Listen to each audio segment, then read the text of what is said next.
Podcast is intended for mature audiences. The views and opinions expressed are those of the panelists and do not reflect in any way those of the podcast partners, sponsors, or affiliates. Enjoy. Hi, this is Michael Buffer, and you're listening to the Voice of the People. Let's get ready for Boxing Voice. Every day I'm hustling, hustling, hustling, hustling, hustling, hustling, hustling, hustling, hustling, hustling, hustling. Every day I'm hustling. You know the Every saying. day I'm hustling. Stay Every hungry, day I'm hustling. stay humble. I'm BoxingVoice.com. hungry, I'm humble in defeat, and I'm gonna remain humble in victory. This is it, right? Beyonce Productions. I just wanted to put on a great boxing masterclass and also show the sweet science of this lovely sport. Man, the first time was so nice, I had to do it twice.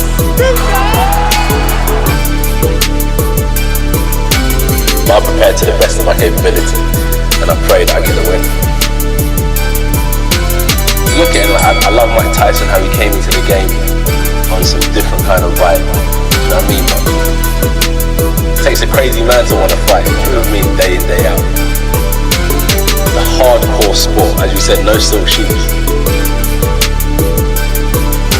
Ain't no other sight in the game to see the boxing boys. Good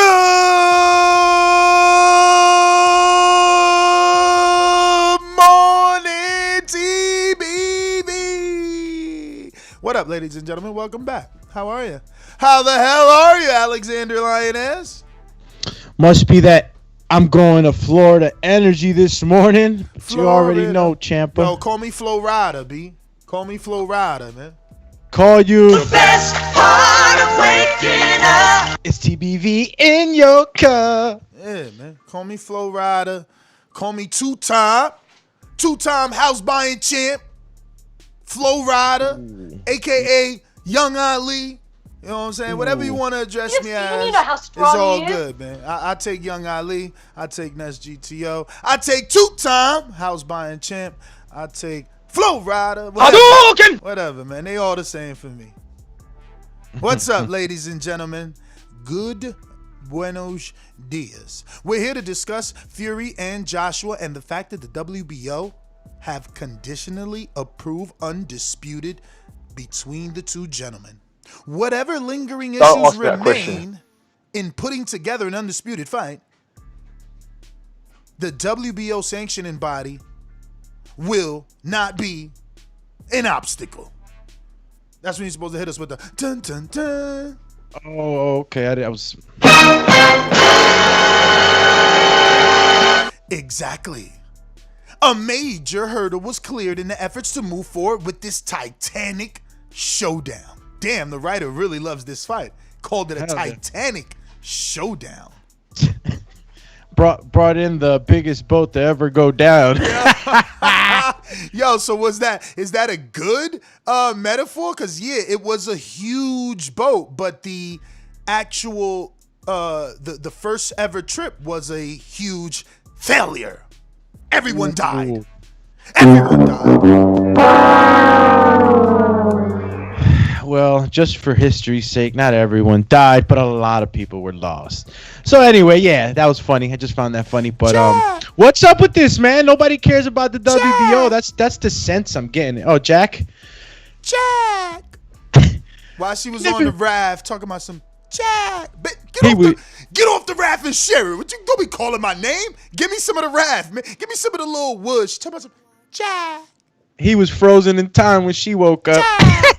Like, bitch, you better share that motherfucker. Let's get some body heat on that little piece of wood. You gotta be in the water for reason. Know what I'm saying? No way, Jose. That's why I'm going down south, man. It ain't freezing in the water over there, man. This is a huge fight. No, it's a titanic of a fight. It's a monumental, paramountal. I don't even know if that's a word, but it's a paramount of a fight. I'm just getting the sense, right? It's highly anticipated too. Except people don't really call in and talk about this fight. It's strange. I hope they're not going to talk about the other guy. We're not going to mention the other guy to see. Who's the other guy? We're gonna leave him. How was that M. Night Shyamalan movie? It was like those that we don't mention. Oh, okay. I see where you're going with this. You know what I mean? We'll see who mentions him first. See, we're going to play that game. Every time somebody mentions him, you got to take a shot, even though it's 9 a.m. Hadouken! Shot of espresso. Get your espresso on. You know what I mean? Little keto coffee never hurt. Ow. Yo. WBO. Hold on. I got to say something about this WBO. I have you know, yesterday was the first day I had all black coffee. No sugar, no cream. Keem. Shout out to my Florida boys. Oh, Keem on it too? About time y'all turned over to the dark side.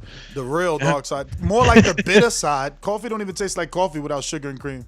Oh, nah, dog. You were just drinking cream and sugar, not coffee. I was actually drinking a drink, and that is despicable. You were drinking cream and sugar with coffee. It's not the other way around. That shit is bazooka. It's not as bazooka. You're going to have a lot more energy, and you're going to cut on those sugars. But the WBO hurdle supposedly has been cleared.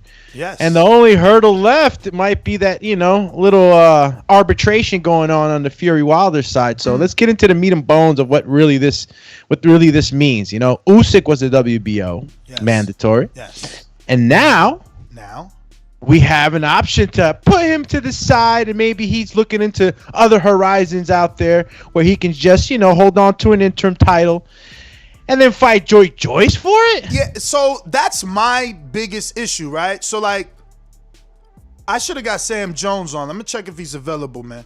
Because this don't make any sense to me. It says that Joshua was bound to a mandatory defense versus Alexander Usyk, who happens to be 18-0 with 13 KOs. Also a 2012 Olympic gold medal winner and former undisputed cruiserweight champion from Ukraine. And he was served as the mandatory challenger, waiting in line for more than a year ever since moving up to heavyweight, right? So he has the mandatory shot at Anthony Joshua. But it says Usyk will now head in a different direction, though with the future title shot in reach. Sources inform BoxingScene.com's Jake Donovan, I believe, wrote this article, right, Jake? Let me see, because Jake's my man's in them. Jake Donovan wrote this. Shout out to Jake. I think he's in Alabama too, or somewhere around there. But anyway, that sources told Jake that this fight will happen now. A proposed fight will happen between Joe Joyce, which is currently being negotiated, and Usyk. So I just want to ask you. Well, before I ask you, let me finish this sentence. Right? It says the ruling made by the WBO, who did not respond to an inquiry seeking a comment, clears the path for Joshua to proceed straight through to the blockbuster showdown with Manchester's Fury. So basically what they're saying is they've been told by sources that the WBO allegedly will announce that they're ordering an interim fight, which means a WBO interim title and champion between Joe Joyce and Usyk. I'm glad that he said it hasn't been confirmed by the WBO, because this is what I'll ask you. If I am Joe Joyce, I'm turning... Stupendous. Excuse me, not Joe Joyce. If I am Alexander Usyk, I'm turning to Igis Klimas and I'm saying, tell me, why am I fighting Joe Joyce for this belt? Hey, what happened? Because they beefed mad hard in the amateurs in the. But it's an interim title. Like I'm literally risking my shot at AJ. Absolutely. Look, there's a risk that's going on, and it doesn't make sense. It almost seems like there's something being negotiated outside of the ink, so to speak. You know what I'm saying? Because it is kind of like, okay, I was up next. Now I got to fight Joe Joyce. You're not just giving me any other guy. You're giving me Joe Joyce. And, that's a heavy hitter. The way he did to Danny Dubois was impressive. And I think that's going to be a very hard fight. So, yes, what the heck is that? But if Usyk, and obviously we haven't seen anything come out yet. Give me 1 second.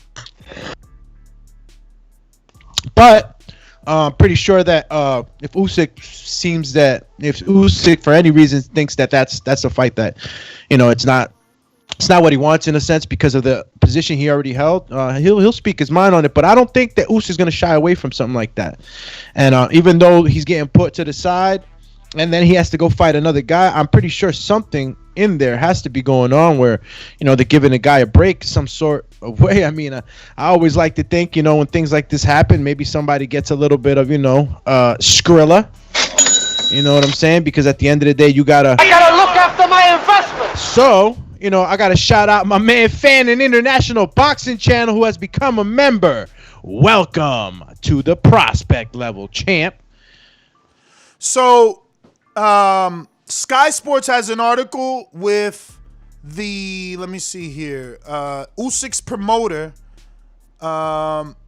exclusively spoke to Sky Sports, and I quote, his name is Alexander, and we'll leave it at that. He says, I received a call from George Warren, the son of Joe Joyce's promoter, Frank Warren, with the offer to promote Usyk versus Joyce for the interim WBO heavyweight championship this spring. We also received a letter from the WBO saying that they are considering granting sanction for AJ versus Fury. We also received a letter from the WBO saying they are considering granting sanction for AJ versus Fury. But Usyk has never received any serious offer, nor anyone approached him with the offer to step aside. Say what? We all read it from the media. I know that the WBO in general and its president Paco Valcarcel in particular will never violate the rules of its organization and sanction the major fight without Usyk's consent. I know that the WBO and its president Paco Valcarcel in particular will never violate the rules of its organization and sanction the major fight without Usyk's consent. You want to play rough? Okay. So now is the best time for AJ and Fury fight promoters to make a Usyk serious offer, either to fight the WBO champion or to step aside and fight for the interim. So the only way they're taking that interim is if they also receive step aside money. They're not just taking an interim fight because the WBO feels like making them wait. They want step aside money, and then they want the check and interim belt to fight Joe Joyce. So now is the best time for Fury versus AJ fight promoters to make Usyk a serious offer, either to fight the WBO champion or to step aside and fight for the interim.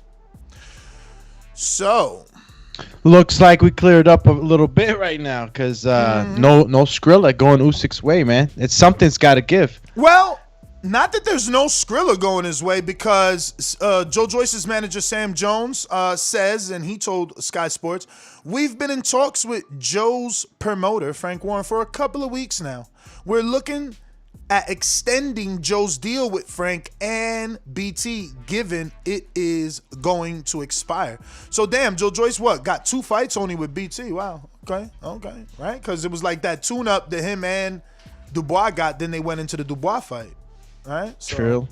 It says he is now in a very strong position after beating Dubois, who was tipped worldwide as one of the best young talents in the world. Joe and the team wish Daniel all the best with his recovery from a bad eye injury, and I am certain he'll come again.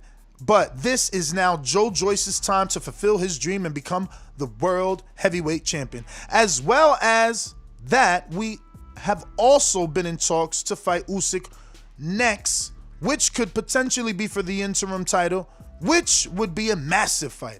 I think it's a fair outcome for Joe and Usyk to contest for the interim title, as AJ versus Fury is the biggest fight in world boxing. And I'm going to put you to sleep. Only right it is for undisputed world heavyweight titles. So obviously Joe Joyce's manager not mad to fight for an interim. He's willing to convince his fighter to see undisputed, because we haven't seen it in heavyweight in so long, right?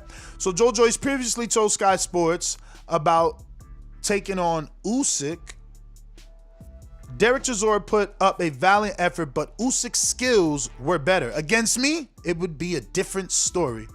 It would be a mental battle, but a physical one too, because he'd have a big juggernaut coming towards him for 12 rounds. Well. The juggernaut has returned.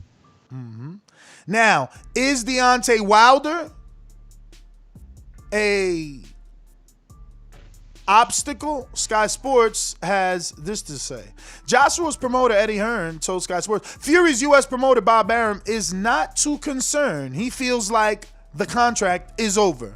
There is an arbitration going on in that respect. I don't see that as an issue. If there is, Fury has to give Wilder some kind of compensation to take these two fights against Joshua.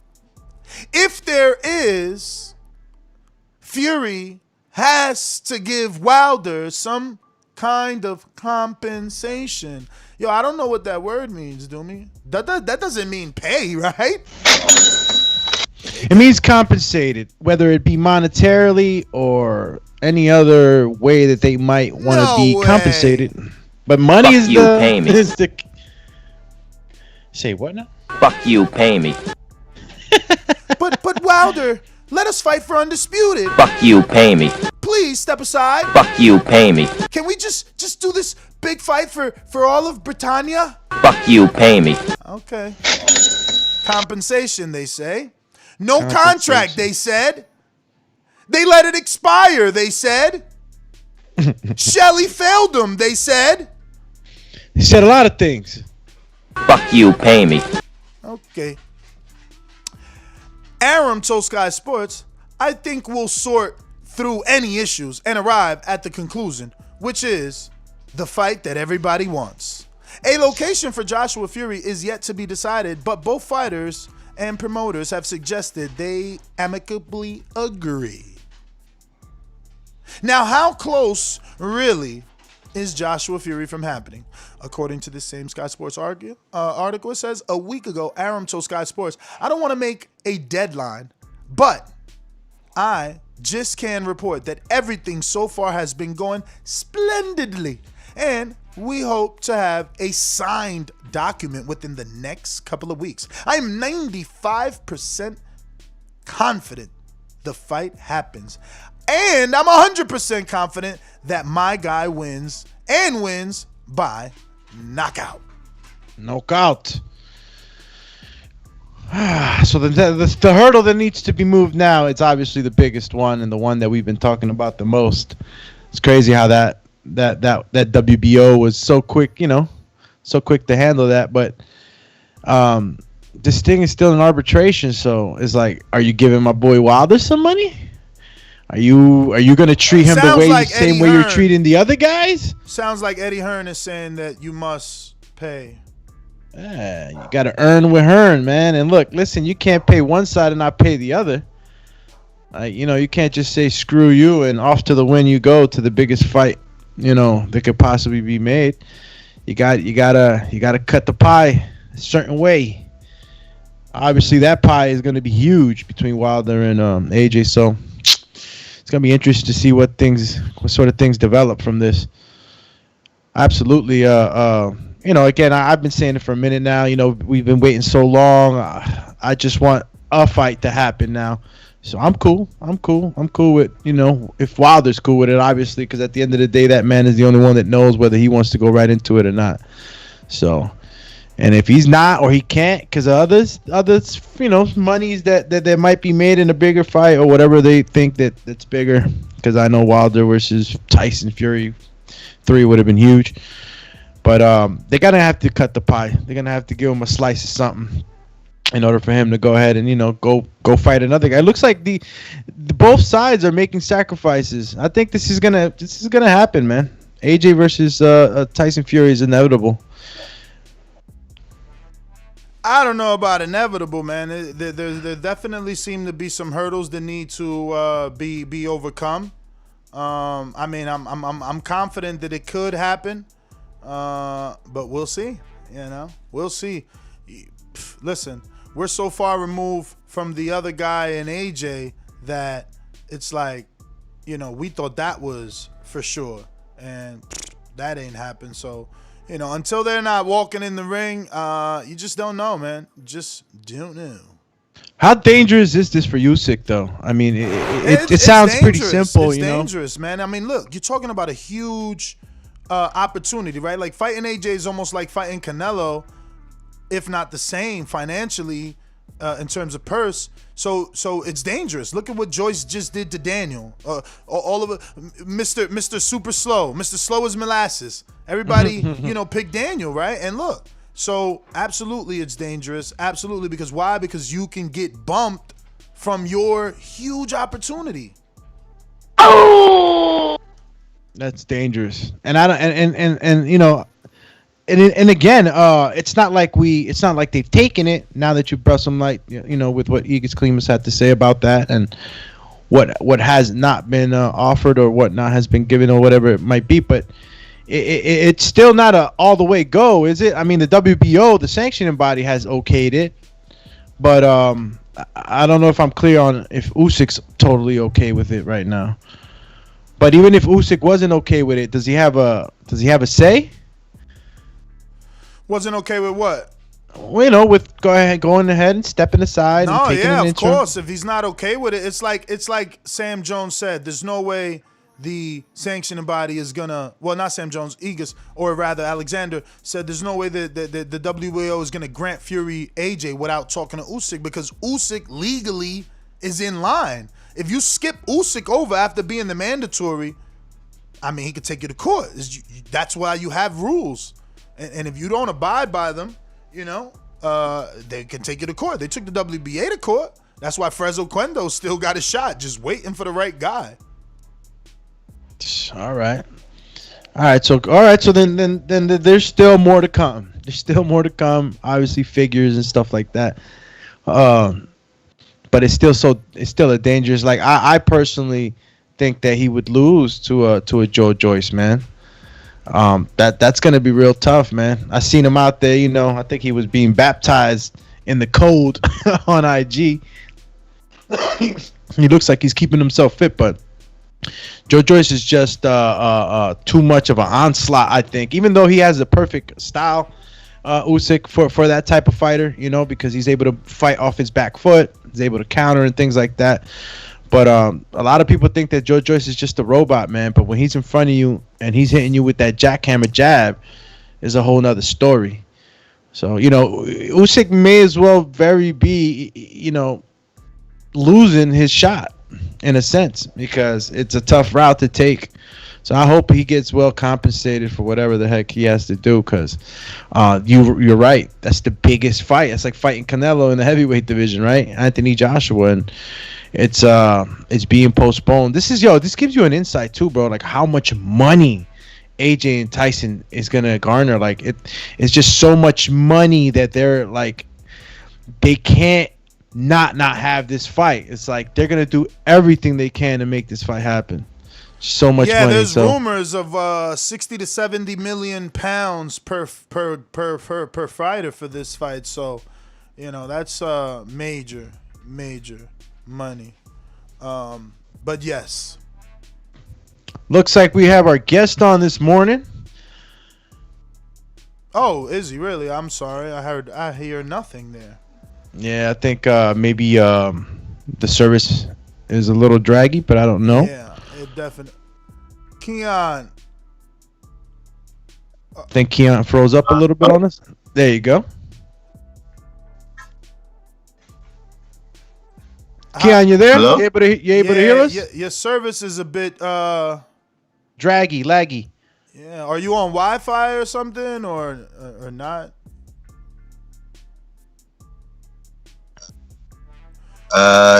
This Jason.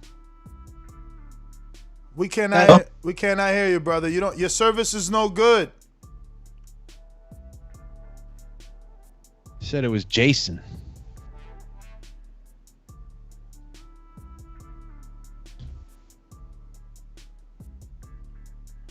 Hopefully he jumps back on.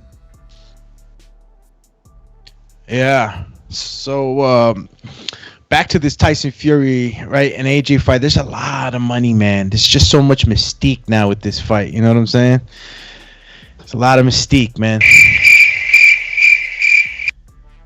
Let me see here. He logged in as a guest, man. We can't even call him back. Try to see if he could. Yo, this is happening, man. This is gonna happen. I don't know. I just got a little feeling right now, like, yo, this is it. Which you saying Fury JJ? Yeah, man, that's it. I mean, they've been saying for a while now that we should be expecting an announcement in the weeks to come. I just don't know how many weeks that is. Excuse me, brother. It's over, Rover. This is done. This is done. This is going. This is not going anywhere. What makes you feel so confident? Yeah, because it's, you know, if you take a look at all the stuff that's been said and how this has gradually been, you know, kind of like coming to a boiling point, you know what I mean? And it's just it's always, even though there's always back and forth negotiations and Jason, are you there? Can you hear us now or no? Because you seem a little clearer. You're on mute, FYI. No, you got to unmute. Nope, I still see you're muted.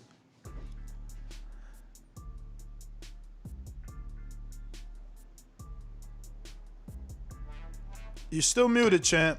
You got to hit that mute button. There we go. Now, you hit it again. You hit it again. There you go. Okay. Now we're good. Now we're cooking with peanut oil. How y'all doing? We're good, brother. So, I don't want to butcher your last name. I'm definitely not the best pronouncer here. So it's Jason Papillon. Oh, I was going for Papillion or some shit. Look at me. Papillon. So what's going on, brother? Wasn't that the movie? Yes, sir. That was the Queen. That's right, brother. Papillon, man. So talk to us, man. Let us know a little bit about you and your connection with Christine Martin and this fight this card that you're going to be fighting on. Well, actually, it's not me. Nah, it's the son. This is the pops, okay, right? Okay.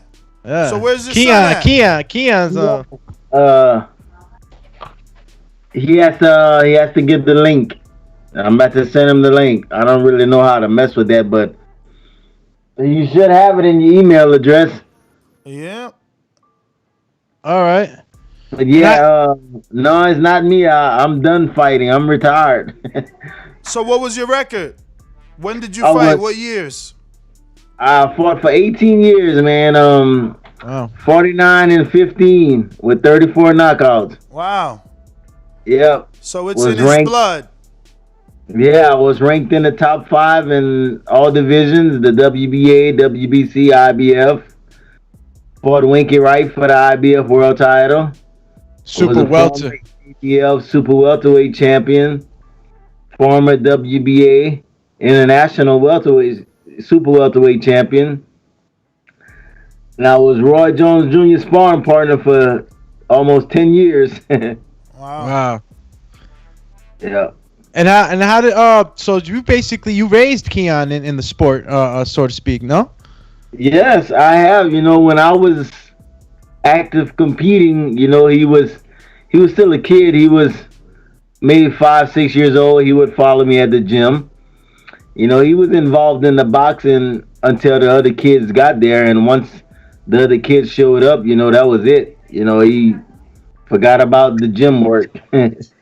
So at what weight would you want Keon to campaign for his first world title? Because I see that he's fluctuating between super middle and welterweight. Well, we starting off at 147, and we're gonna possibly work out. I meant to say junior. I said super middle, but it was junior. The other guy, hello, Christine Martin. How are you? Such a pleasure to have you on the program. Hey guys, I'm good. How are you? Thanks for having me with you this morning. No, thank you for coming on. You're a legendary fighter in our eyes. You've put on some fantastic fights for the people, and now that you're promoting and giving these young fighters an opportunity, we definitely wanted to have you on the show and just talk about the card. We're still waiting for Keon. We're talking to his father, Jason, but can you tell us all about the card that Keon is going to be on, where people can watch it, how can they get any tickets that are available, and yes.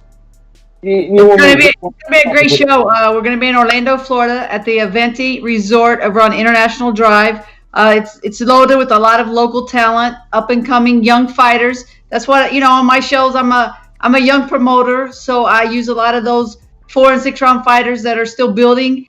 And I want to grab onto that guy that's going to go to the championship and be part of his ride, because it was so exciting. And it's awesome to get that belt around your waist, and to be part of somebody's journey will be very exciting for me. Christine, if you could just tell us any difficulties you had over the last year putting together cards, being as though you're I don't want to use a disrespectful term, it might come off to you, but club level, right, is the proper word? I don't want to use the wrong word.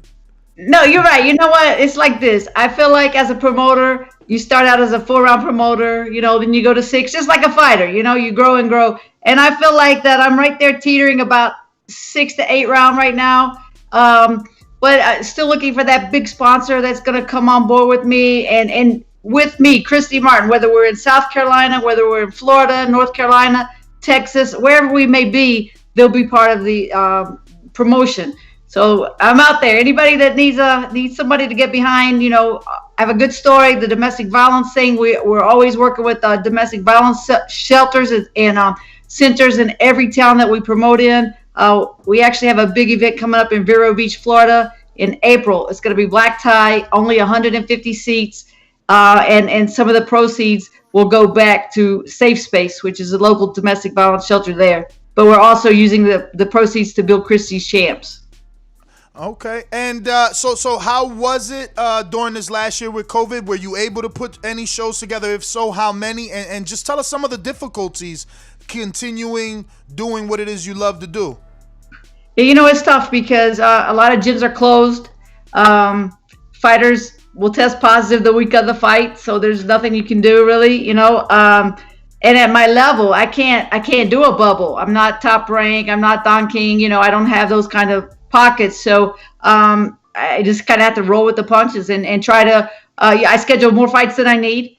And then knowing that somebody's probably going to fall out. Normally fighters pull out, but now with the COVID thing, it seems that has increased. And again, it's really hard to match fighters because gyms are just not getting back to opening. And a lot of gyms that won't be able to open back up because they took such a hit during the pandemic.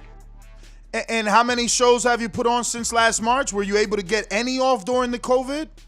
I worked with Gardner Payne, and we did a couple shows with TYC, Argentinian TV, during the pandemic. But this is like the first show. I'm actually January 30th in Myrtle Beach, South Carolina. This will be the first show of my own that I've tried to put together during this time. And it's tough. It's tough. We're having a hard time even in Orlando. Is the South Carolina fight card going to have Adia Biggs on it? Yes, it is. Oh, okay. We had her on the show not too long ago. Oh, that's fantastic. So I hear she's special, so I'm excited to see her work. I heard the same thing yesterday. I was actually in the gym with Shadeja Green, who sparred her, getting her ready for this fight, and said that the girl is very aggressive and has a nice television friendly style. So yeah, very excited for you to have her on that card. That will be her pro debut, correct? I think she's 1-0, if I'm not mistaken. I think she's 1-0, but she's I hear she's bringing the thunder. So that's what I want to see. That's what I like. That's somebody that like me. I wanted to go out there and knock people out, and that's the kind of fighters I like to see. For sure. So now we have Keon and his dad on. Just let us know how you make the connection with Keon and decided to have him on your card. And you said you're looking for someone special. Could this be him? And what do you see? It could be. I'm anxious to see it. Of course, I know his dad, Jason, from back in the days. And you know, it's exciting to see that next generation coming up, and just to get behind some young talent. Let's see what happens. Well, Keon, man, good morning. Thank you for coming on the show and obviously giving us an opportunity to get to know about you. If you can, please tell us how'd you get started in boxing? Obviously, your father, being who he was, I'm sure influenced you. Yeah, that influenced me. But I mean, I never really wanted to do it at a young age. Man, I was always in and out the gym. I always wanted to play other sports and all, but you know, I finally made the choice to go back when I wasn't getting, you know, the spotlight and recognition, you know, that I wanted in team sports. Okay. So, being 23, do you feel that you need to be on a rush, or are you on your own pace and it's a marathon and not a race? I'm on my own pace. You know, whatever happens, happens, and when it happens, it's the right time. All right. So what can you tell us about your opponent for this scheduled fight on the Christy Martin card? Tell you the truth, I don't really know nothing about him, man. I really have no worries. Well, tell us about the training then. I mean, we want to know about you. I was asking your dad about what weight you would want to get that first world title, since right now I see you fought at junior middleweight and also at welterweight. Do you plan on going further down? Do you plan on going up? Like, where do you want to win that first world title at? To me, it doesn't matter where I win it, but I mean, going down first is the plan. Cause I'm trying to be an 8 division world champion like Pacquiao is. 8 divisions. Yeah. All right. And move all the way up to heavyweight with that too. Accomplish what Roy did too. So I mean, be the best of both worlds. For sure. Wow, 8 divisions. That is a huge goal, man. A huge goal to want to accomplish. And you're gonna start at what weight first to get that belt? Because because 8, you know, you're gonna have to move up either very high or very low. I'm gonna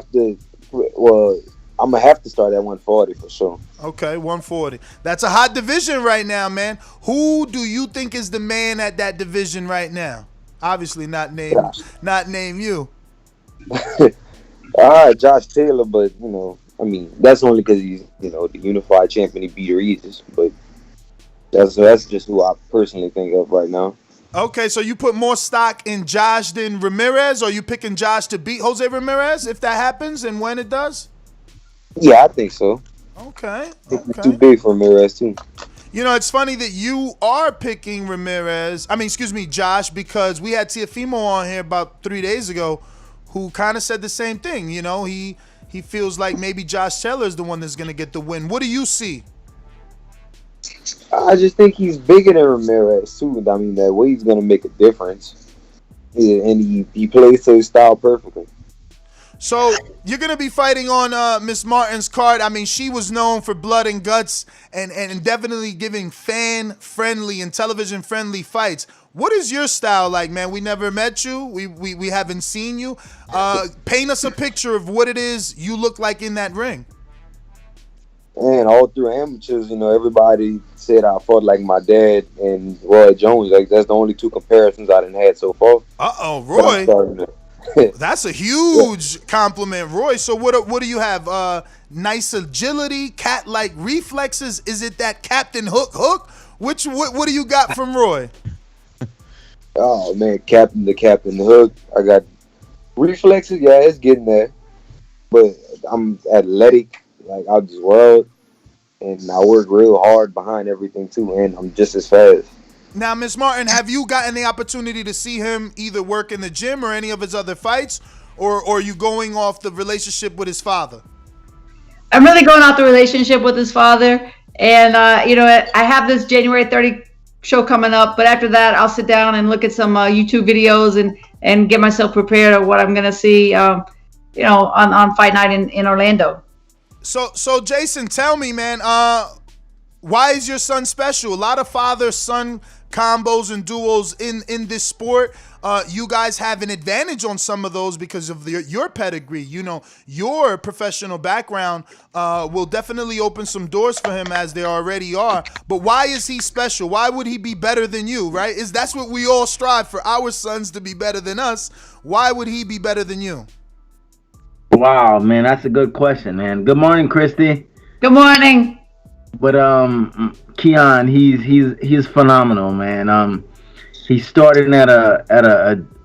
he started at a great age, you know, and myself, I started late, and I didn't really have the foundation that he has. You know, I had a team, but I didn't have the whole thing behind it, like the what's the word for it? The more things that they have today than what they had back then. You know, I mean, he's just built for this sport. You know, and then give me some examples. Again with his dad. Give me some examples. What does he have today that you didn't have back then? Strength and conditioning coach, supplements, what? Supplements, strength and conditioning coach, and a great nutritionist. You know, and that plays a part too. You know, because I didn't really know how to take the weight, get the weight off, and keep it off, and be rehydrated come fight time. And he has all that now. He has a great strength and conditioning coach and Chris Ozine. He works with professional athletes, and he's just phenomenal, man. He has that grit that I didn't have. You know, I mean, I like to fight. I mean, I like to train. I work hard in the gym, but I just didn't have that foundation to push me in the right direction. All right. And that's what he has, you know, and somebody that knows, that's been there, and you know, that's been through all that he's trying to get to. So, and I can. Keon, can you tell me, what do you think some of the differences are in obviously your training and what you have, you know, at your reach versus the difficulties your dad had coming up? Personally, I think my dad was a lot smaller in the weight class he was in, and I'm way bigger than what he was, size-wise. And they have more, you know, the supplements. I'm on that, the strength conditioning coach. They got gyms out, like athletic gyms that I'm always at, that he didn't have at all. So, you know, I think that all plays a part too. Even the promotion, athleticism in other sports as well. So. Yeah, I was going to ask too. What other sports did you play? Because I know some of those skills and reflexes transfer over into boxing.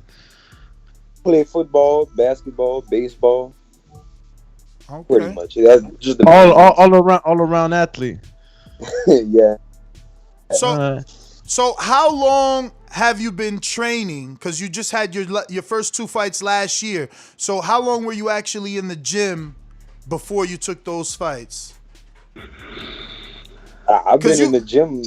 Because I just want to paint a picture. Like I want to paint a picture to the audience, because you kind of made it clear that you weren't really sure if you wanted to do boxing. So you kind of, I mean, at least I interpreted like you're coming back to the sport, right? Been in the gym since 2019, you just said, right? Yeah, I was coming off of 2 surgeries. So, you know, I had like a year off.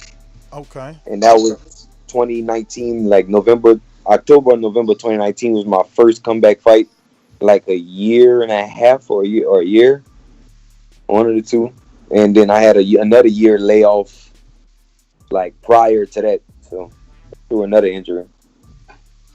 All right, I'm going to steal my co-host's favorite question and say, what are you listening to when you're running here?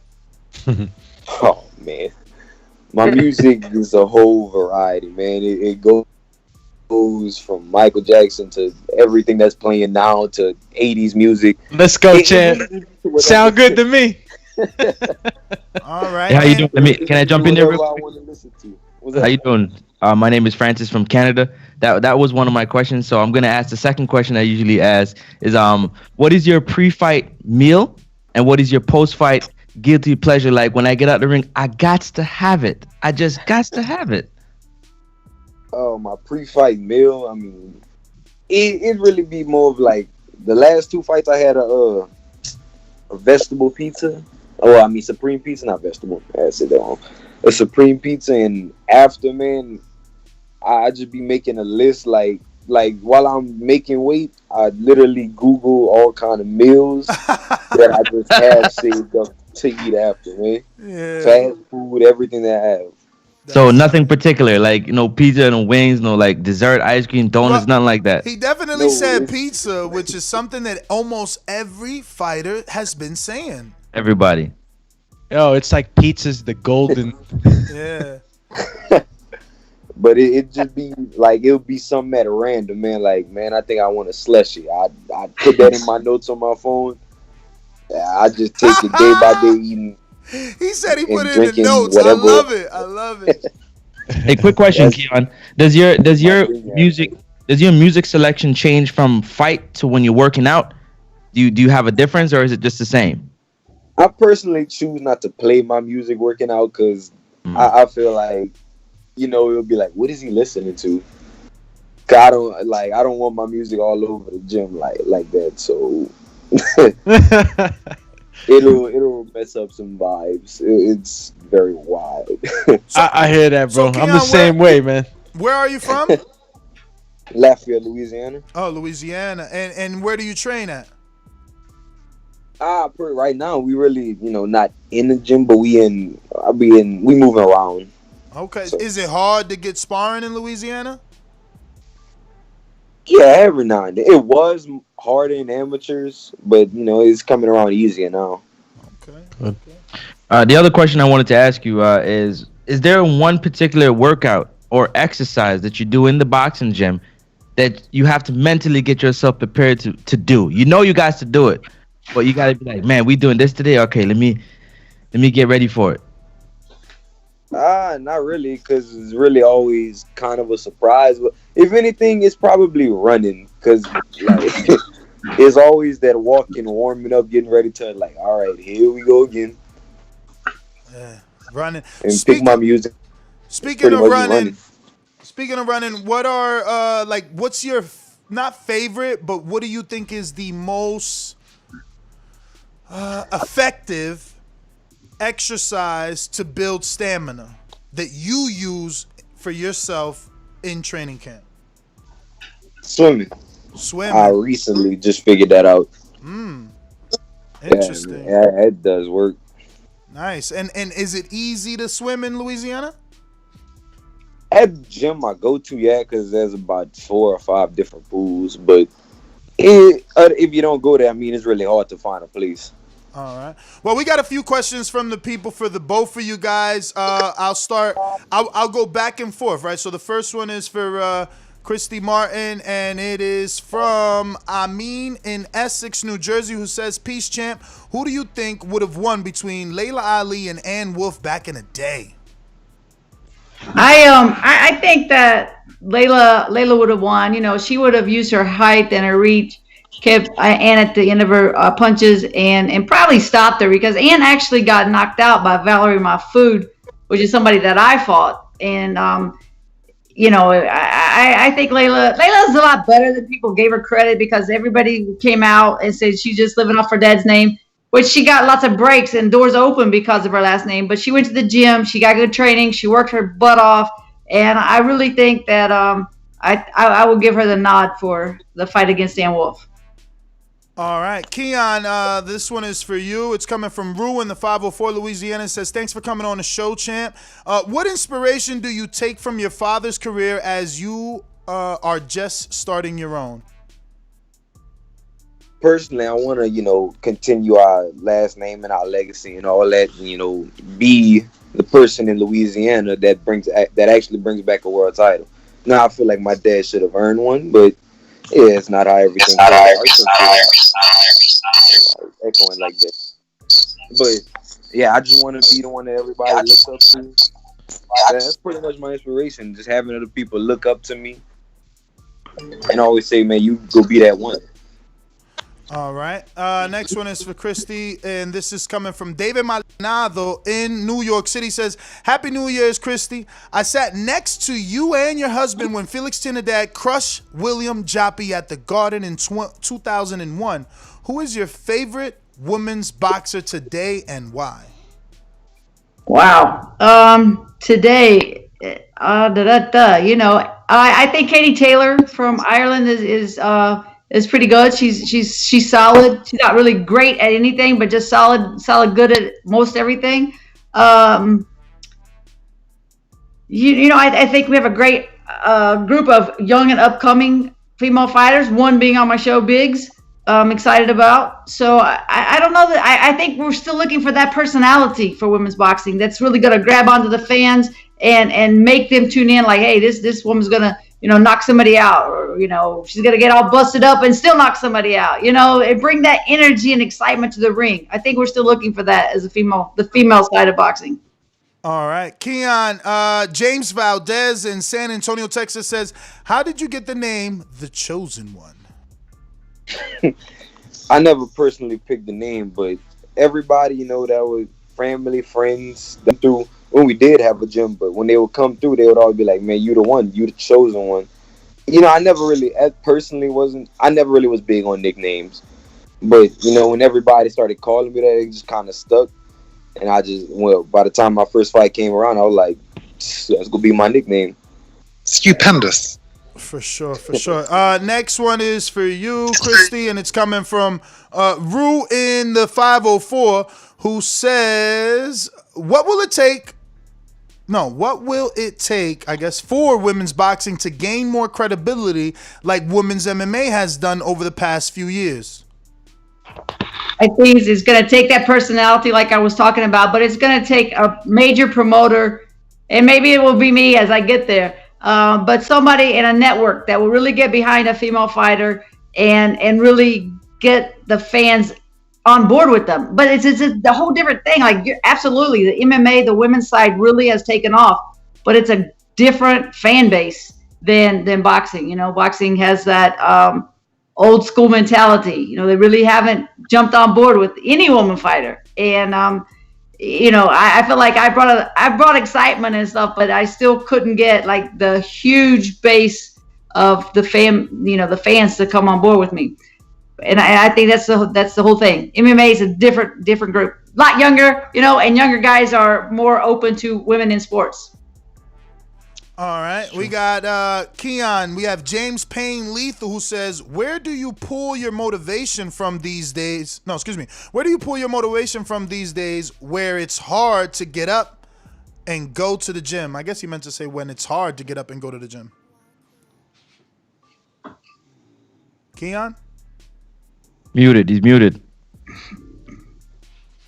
Keon, you're muted. Sorry.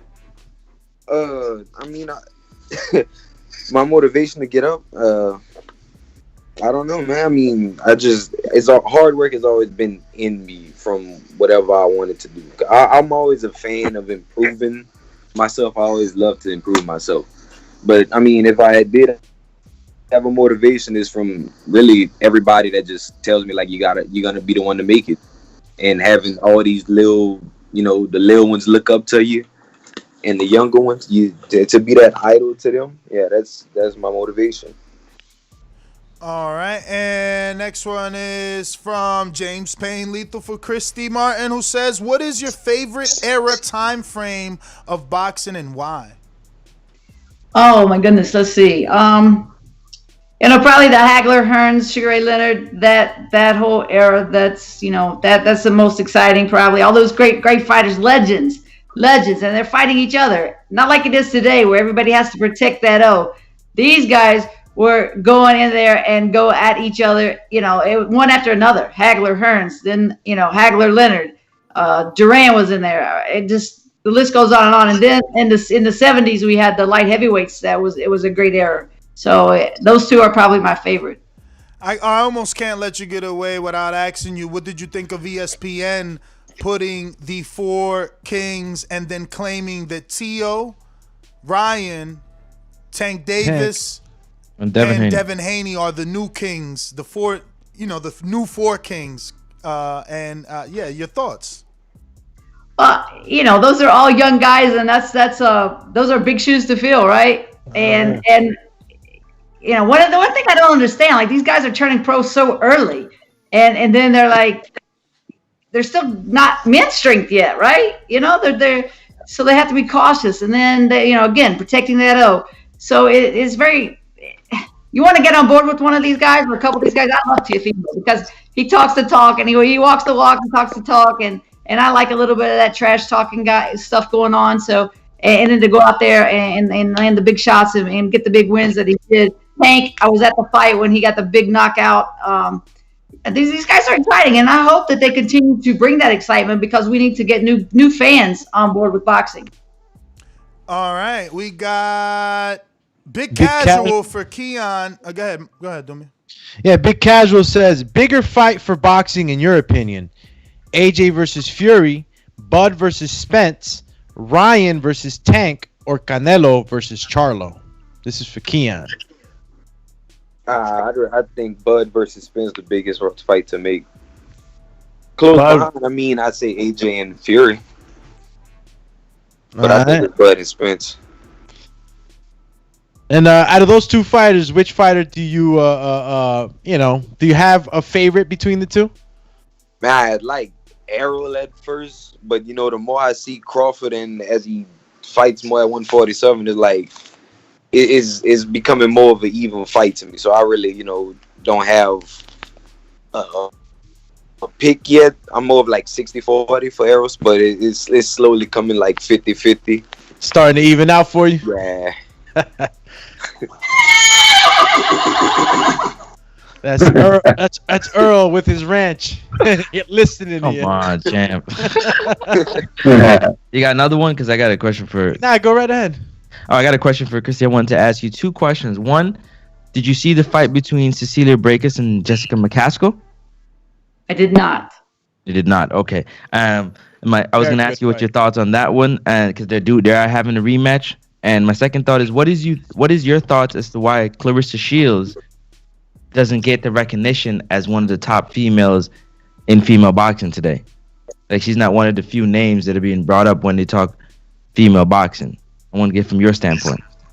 Well, I will disagree because I think she is one of the names that's always mentioned with female boxing. But again, we go back to you have to go back to marketing a little bit and how you market yourself and how you present yourself to the fans. It's not really always about how good you can fight. It's about how many butts you can put in the seats. And we all know that as boxing fans. And so personally, she doesn't make herself very likable, in my opinion. So I think that has hurt her. And I get it. There's a good guy and a bad guy. Floyd Mayweather, he made lots of money being the bad guy. And maybe that's what she was thinking. Let me be the bad guy and I'll make lots of money like Floyd. But I think with the female version, it's a little bit easier if you're the good one. And more fans will come on board. If they feel like, I felt like people thought that they could touch me at any time. I could be their next door neighbor. And I think if you have that mentality, you'll be able to really grow your fan base. So it translates. So it doesn't translate so well into females boxing, but in men's boxing, it kind of is accepted a little bit more of the trash talking and playing the what's the word I'm looking, the antagonist, for lack of a better word. Right. Yeah. I mean, with the guys, the problem is, also another problem. We just don't have that huge base of female fighters at any particular weight. And huge pool of women. There at 154, 160, 168. She's a bigger girl, so she's alone. Like, we have some girls that are between maybe 20 and 35 that are out there getting a lot of attention. So that group seems like they're a little busier, a little more interest than Shields up here at a higher weight. Awesome. Thank you for answering. Keon, you've had two fights. You had the 4-rounders. You elevate as you go, like Christy mentioned, 4, then the 6, then the 8. How do you feel? How do you feel about a 6-rounder? I know you'll probably get another 4-rounder in there, but how do you feel about doing 6, 8 rounds now? I'm always ready. I'm doing 12 rounds, 10 to 12 rounds of sparring. And I just feel like I'm always ready. But it's whenever my coaches and all them say I'm ready. So I'm gonna just go on what they say, and I'm gonna go on my dad's word off of it. Absolutely. And Christy, Francis mentioned had you watched the fight, you didn't get a chance to see it. It was a hell of a fight. I think it definitely put women's boxing higher and higher. It was an exciting fight. But have you ever seen McCaskill, fight? Just any fight? Actually, I haven't, but I did hear a lot about the fight with Cecilia. But I just haven't. I have been crazy busy and missed a lot of good fights lately. So hopefully after these two shows coming up, I'll have a little bit of time and I can YouTube some of these past fights and catch up a little bit, because I do feel like I'm out here, all alone. Like, I haven't seen that fight. I haven't seen that fight. So. I hear it though. You're busy, so I know how that could get, man. A lot of times we miss the good ones because you're so daggone busy. Definitely. Yeah, that kind of sucks, you miss the really exciting fights, and then turn on and you see some crappy stuff, and you're like, oh, why couldn't I have watched the other guys? But, so who are you excited about right now? I was gonna. Okay, go ahead. Who I'm excited about? Yeah, female fighter and male fighter. The guys, I love, because I want to see the knockouts, so Tank is right there. Teofimo is a trash talker that can punch and fight both. He can box a little bit, he can brawl a little bit. So I'm a Teofimo fan. And you know what? I enjoy Tyson Fury. I mean, I was at the fight when he beat Wilder. Well, and this guy has a great story. I mean, he's truly a gypsy dude, and the ups and downs of life have definitely rained on him. And now, when he's at the top, he's all about helping people. And that's what I think we sometimes forget as we go up the ladder. You forget about those people that helped you get to that point, and for him to turn around and help those, not just the people that helped him, but everybody and anybody. So I have to throw my support behind Tyson. Definitely no disagreeing, and he's one hell of a boxer. I mean, a guy that size, the way he moves, it's a once in a generation sort of thing. So I think he's a great, even though the whole glove gate and everything else that went along with all that stuff, you can't take away that he's a hell of a boxer. Keon, I mean, what do you think about AJ and Tyson Fury? Do you take a look at that weight division? Do you watch boxing? Because I know we asked some of the guys when they come on here, do you watch boxing? Some of the guys surprisingly say they don't, but do you watch boxing? Yeah, I'm a big fan on it. Personally, I feel like, he should finish his business with Deontay Wilder first. Let's go, champ. That's going back and forward, but yeah, I mean, I'd just rather them finish that off first. So you'd rather see the Wilder fight first before they go and fight for the Undisputed? Yeah. But isn't that Wilder that doesn't want that fight? Well, right now they're going through arbitration, because of the contract that they had, and Tyson Fury just kind of wanting to go fight AJ instead of fighting Wilder. So there's some arbitration. There's still, and this morning actually our topic was regarding some of that stuff, because the WBO has conditionally approved the Undisputed Championship. So now Usyk, who's supposed to be fighting AJ, will now step down and fight for an interim in the future with Joe Joyce. So there's some things that are being moved to the side that might actually make this fight happen, which in my opinion, I think it's inevitable now. I know some people do disagree with that because there's still arbitration going on with the Wilder and Tyson Fury side, but this thing might just happen. It'd be great for boxing, though. Yeah, it'll be great.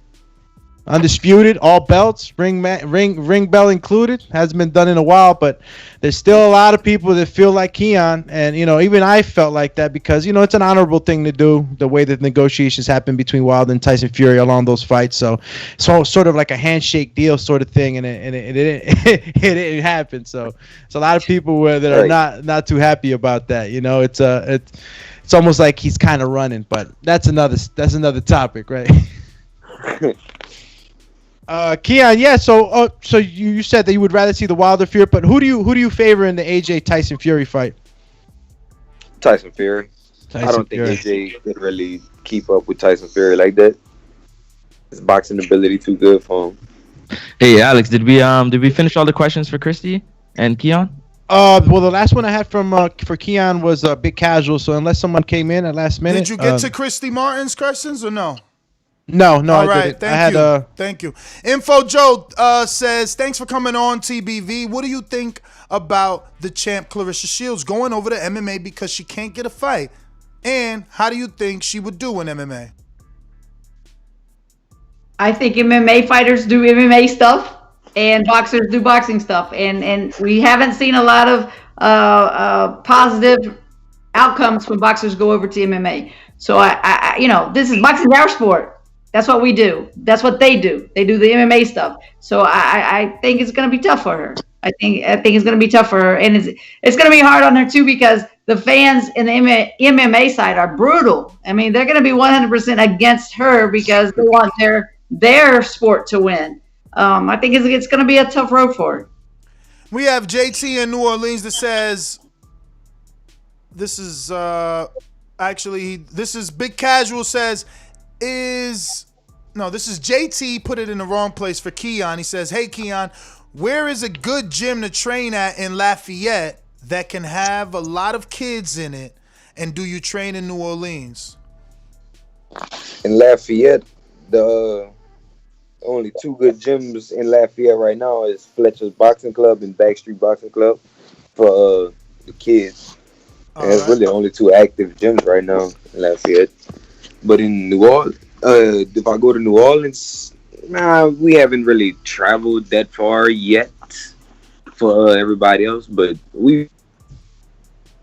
because there's a lot of good pros down there, undefeated pros. So I'm going to eventually need that type of work when I go down there. All right. Yeah, he's asking. He trains two of his sons. We got Big Casual for Christy Martin, who says, is Layla Ali the top women's boxer in your opinion? And who wins a dream matchup between Clarissa Shields versus Layla Ali? Layla busts her ass. I mean, Layla busts her ass. Wow. There's no comparison. I mean, Clarissa can't fight going backwards. And Layla's a big woman. I mean, I signed a fighter before I actually had ever seen her in person. Even though I was confident going in the fight that I'm going to hit her like she's never been hit before, she's big. She's big. Like, I'm not 5'4". She's about 6 foot, I think, maybe 6'1". 6 foot, I think. Big, just like broad, just a big woman.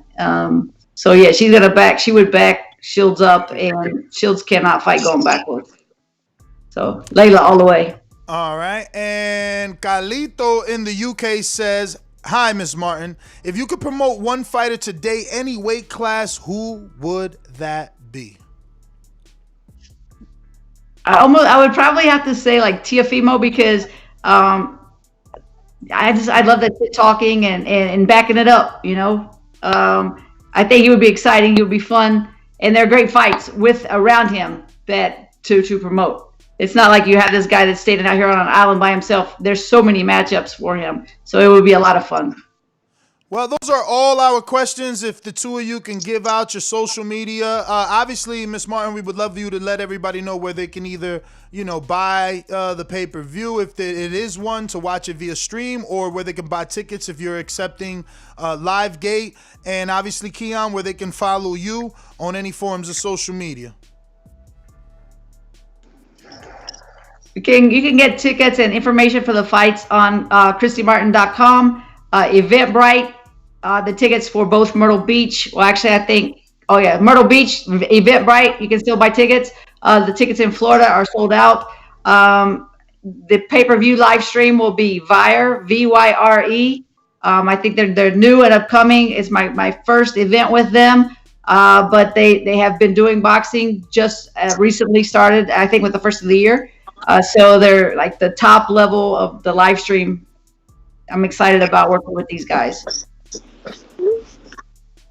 All right, Keon, and can you give out your social media? Yeah, y'all could add me at Facebook at Keon Papillon and follow me on Instagram at BornWinner27. And Jason, obviously, if you have any social media. I think he's on mute. Hold on, let me unmute him. Oh, I can't unmute him actually. No, you can't. All right, I'm good now. Can you hear me? Yes. Yeah. All right, I'm at Jason Pappy on Facebook, and on Instagram, I'm a legend 337. I thought you was being cocky. He said, "Oh, Facebook, I'm a legend." I said, "Oh shit." No, that's the Instagram. Yo, I thought you was trying to say like your conversations is legendary on Facebook. But I want to thank everybody for coming on the program. I wish you guys all the best. And Ms. Martin, we would love to schedule you once again. Obviously, you have plenty cards coming up. We want to continue to support Keon. We're going to be following your career, man. Hope you get the win, and we'll get you back on for the victory lap. And enjoy the rest of your day, guys. Thanks, and thank y'all for having me. Have a good one. All right. There you have it, ladies and gentlemen. Christine Martin, Jason Papillon, and also Keon Papillon on the morning show, TBV. We working. What's good? Francis, talk to us, man. Main topic. WBO conditionally kind of approving. They kind of trying to come up with ways that they can make it happen. They actually being the better sanctioning body, right? Like they're working for the fans, so to speak. Like allegedly the fans want Undisputed, and the WBO don't want to be that roadblock. Did you catch these articles out there floating? Yes, I did. That's awesome, because I remember a few weeks ago we was actually talking about the fact or the possibility of AJ maybe wanted to drop the titles in order to get this fight on with Fury. Now he doesn't really have to think about making a decision because the WBO is making that decision for them. So Usyk, who would be in line for the mandatory shot, would have to, take step aside or whatever the case may be. Maybe not even step aside. Maybe they can work a deal where they don't have to pay him, where he just can wait his turn after the fight. And it's good because one name, one champion in the heavyweight division is what I'm assuming all sanctioned bodies would want to go for. So good on WBO for trying to make this happen, man. Conditionally, that sounds good to me. Super chats. Carlito 3-time champ says, let it be known, Doomy brought up Wilder first. Dream Chaser CJ says, is it me or do y'all feel like Hearn and Joshua team trying harder to make this fight than when the Wilder fight, when they had the WBC belt? I mean, but Fury, while he's a completely different monster and a completely different tough fight for AJ, it's not the same tough fight that Wilder was. Wilder, the power is the power. You know what I mean? At least with Fury, this is the first time we've seen him knock out someone like this. So not everybody's convinced that he can punch. And maybe one of those people not convinced are Eddie and AJ. Don't ask me that question. Let the truth be heard says, I knew she had a biased opinion about Shields, but mentioned Katie Taylor. Laughing my ass off. That lost twice already. Ignorant Boxing says, can compensate with some boxing lessons on the side after he beats and retires.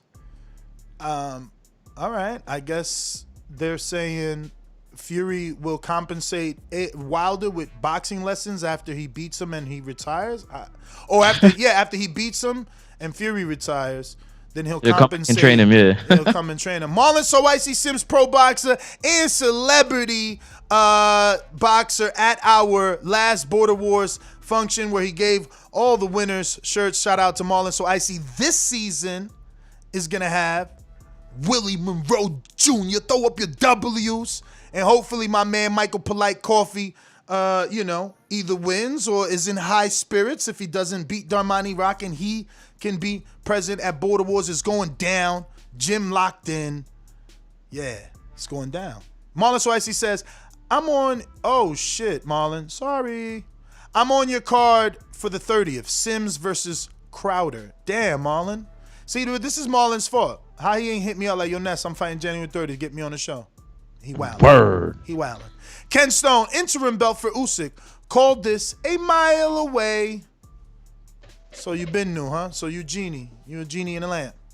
You the Oracle. You Miss Cleo. You do. He laughed because Miss Cleo was Jamaican. Coming out. Make Jamaican, get out of here. Coming out.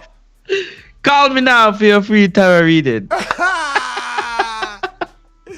Yo, but look, let's open up these phone lines, man. Unless y'all got any final thoughts. Nah, I'm cool. I went off the range for a second. You know what I'm saying? No, I'm okay, man. I'm just, what I will say is that there's still some things that need to be pushed aside and taken care of the right way. And I am talking about the Wilder arbitration side in order for this fight to, just be 100%. You could say in a sense that it is going to materialize, but from what I'm seeing, it's happening. It's inevitable.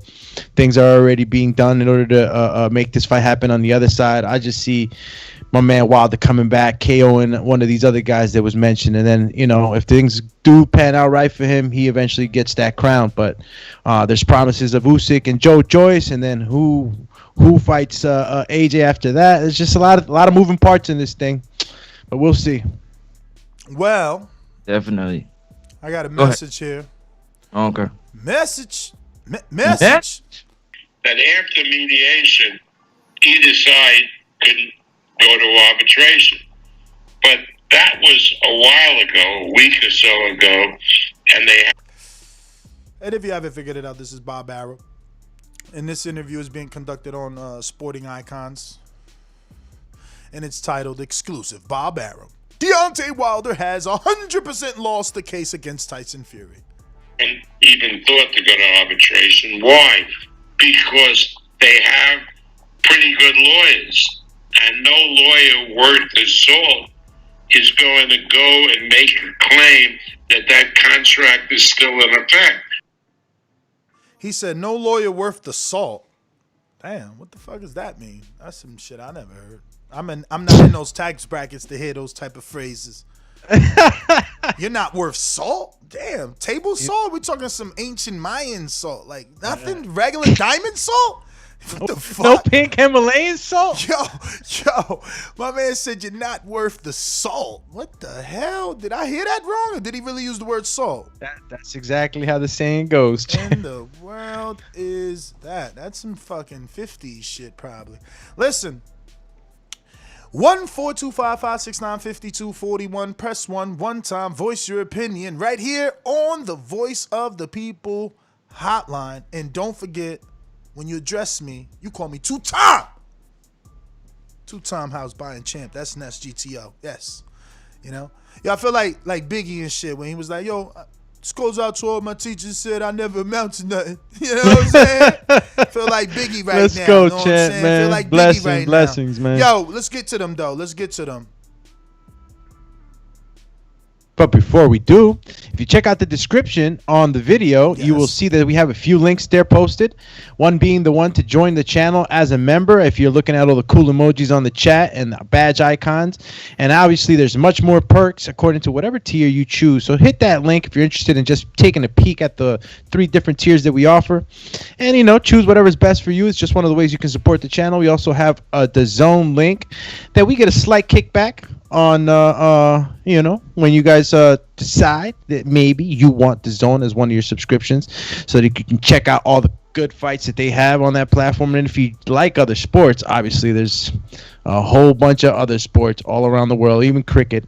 So if you decide to go ahead and get a subscription with Dazn, use that link. Help us out. We appreciate the support. And on to our sponsors. Hey, before we get to our sponsors, real quick, before we get to our sponsors, you cannot forget, there's over 300 plus watching right now. You know what I'm saying? We got 132, 33 thumbs up. Go ahead and get them thumbs up. Also, hit the subscribe button.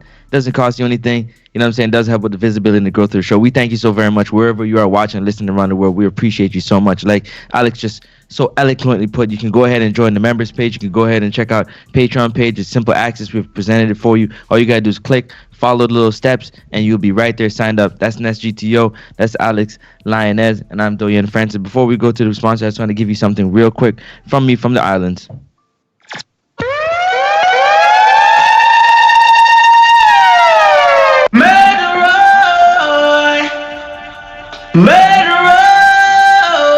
Don't forget to big up yourself. You know what I'm saying? Whether they're yada, they're abroad. You don't know. Let's go to the callers and the sponsors, Ness.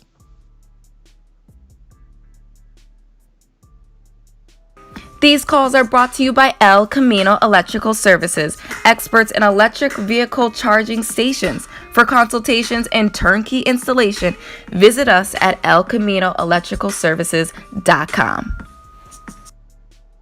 Remember to rate us 5 stars on iTunes. Mantis.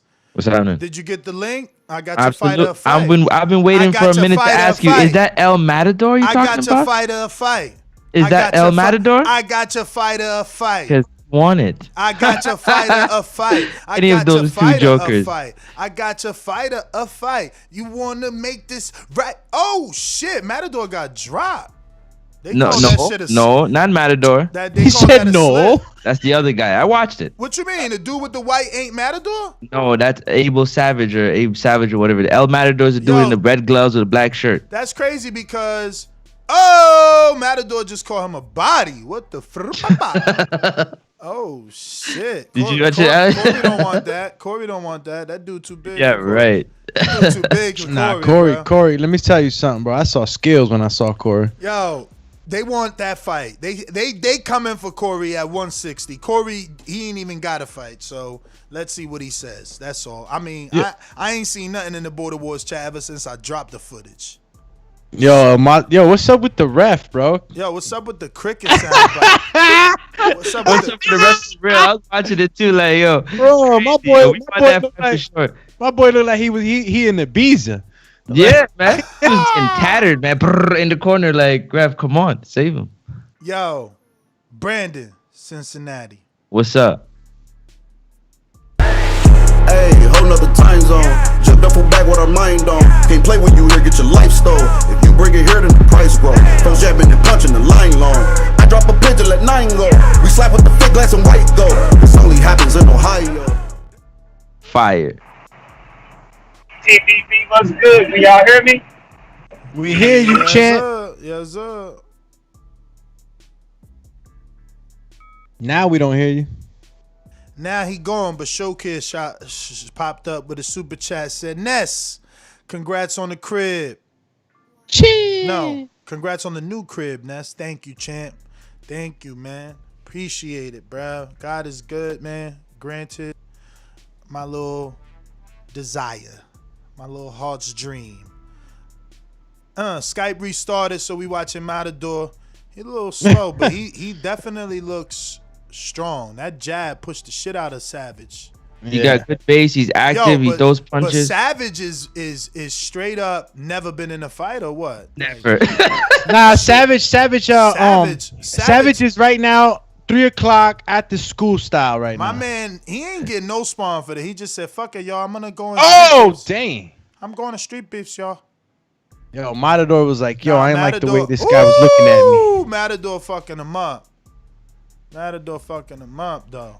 But this I got the house on Corey. This is what I'm saying. This is different, man. Like, yo, you in here in the dirt and sand, a cage with gloves and sneakers. Man, this shit ain't the same. Border Wars, we gonna see what Matador got. There's a lot of pushing, too. We gonna see. Ooh, that 1-2 Matador got ain't no joke, though. No joke. No joke. I think it'd be a good fight style. He look a little older, too. He look a little older. Or, I don't know. Matador, he calm, too. He got good D. Uppy. He got good killer instinct, too. And good punch selection. Good D. Triple left hook. Oh, body shot. Let's go. Let's go. Stop the fight. Stop the damn fight. Stop the damn fight. They gave him a standing 8 or they stopping it? Oh, the standing 8. That was standing. That was a standing. My man got like 4 knockdowns and shit. Bro, I got the house on Corey, champ. On the house on Corey. What? Yo, make the fight, champ. What you mean? Got the house on Corey. Corey ain't say yeah? You talk to him? He gonna say yeah. You talk to him? He won't fight. Nah, Corey's sleeping right now. Oh, he dropped him again, bro. He better be careful, man. My man looking like Ness, man. My man looking like Ness. He got like 6 knockdowns in one fight. Oh, he going down again? Oh my God. My man face busted too. Busted his shit up. Hell yeah. Yo, is the Matador at least got skill, man? He blocking, he got boxing skill, and he in there with he's a shoes. boxing skill for real. And he in there with boxing shoes. He ain't playing. He like, yo, you put me in the dirt. He body shotting him. See, he went in there repping for boxing. Hey, like, yo, let me show these cats in the pit what it is. Bruh, look at that left body shot, right body shot. I'm not gonna stop saying good D, Big Nick, because you fucking a homophobe. I am a dude that watches boxing, and if this guy has good defense and I happen to fucking abbreviate it, that's just they that. fucking with you right now. No, they ain't fucking with me. Obviously, he's showing his true colors. He's showing his homophobia. That's what he's doing. They're messing with you this I morning. ain't messing with me. He's showing his true colors. I'm not homophobic. You know what I'm saying? I'm comfortable in my sexuality. That's these dudes. These little. Speaking of this D thing, what's up with mid-D? These little kittens, man. These little kittens that never got in the ring, man. They be on the outside just talking, man. That's what we talking about. Them little kittens, man. Yo, we going back out to whoever we dropped. Who we dropped a few seconds ago, man. My man Brandon, champ. It was Brandon. Brandon, what up? We dropped you, man. You dropped off. Like Matador dropped people. Can y'all hear me now? We hear you. Yeah, I just wanted to say, Francis, man, that murderer soundbite is hard as hell, man. Play that every time I call in. That's one of my favorite joints. As far as the topic, man, I'm not surprised that the WBO decided to play ball. I mean, did we really think we was going to cut themselves out of one of the biggest fights in boxing? Possibly like, what, $250 million fight and not get some sanctioning fees? I mean, we knew that shit wasn't going to happen. So it looks like the Undisputed is going to be official. And that's before I get off here, bro, I just want to congratulate you on being 2 times making that move to Florida. Because like I said the other day, hopefully I can put a substantial amount of bread on Charles Martin, pull off this upset against Wilder, then make me some bread, now I get a house down there on sunny South Beach with you.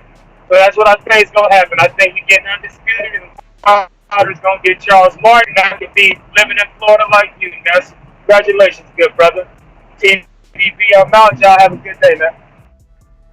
Thank you, brother. Thank you, man. Thank you for the kind words. Yeah, man. You wildin' though. He said you gonna put money on Charles Martin so you can get a house. That's crazy. But yo, slow mode? What the hell is slow modage over there? Why you got it on slow mode for? What you mean? I don't know. It's not members only. It's slow mode. Corey, man, he gonna be on the line. He said, "Look out for the number, cause he trying to make the fight." So Corey. Man, Corey ain't here, man. Jump on. I said he ain't here. I just got off the phone, so obviously he can't be here right now. No, he don't gotta get on the line, man. Do he want the fight or not? That's all. Yo, he's trying to talk to you. All he gotta do is text in the chat, man. I text him in the chat, what up? man. I text him in the Calling chat. in to talk his talk. Yo, yeah, what is that slow mo? That slow mo is fun. Nah, we just took it. Like a man, that was really a piece of shit. Hey, that comment, come on. That was a piece of fuck you. That was a piece of shit. You know, we're doing live TV. Man, I don't care. What you gonna do about it? I'm killing this mother. Why do you have to talk like that? Well, I'm talking to you the way I want to talk to you. You have a problem? Turn off your station. I'm the best ever. Yo, go. You. Chip. JT. In the bad internet phantom zone. Can y'all hear me? We do now. Okay. Hey, I want to talk about, I hope Kristen Martin still listen. To me, I was listening, and she showed her bias a little bit. Oh, shout out to you, Ness, from purchasing that house in Florida. I know you're super excited about that. Thank you, brother. But shout out to as well as with that.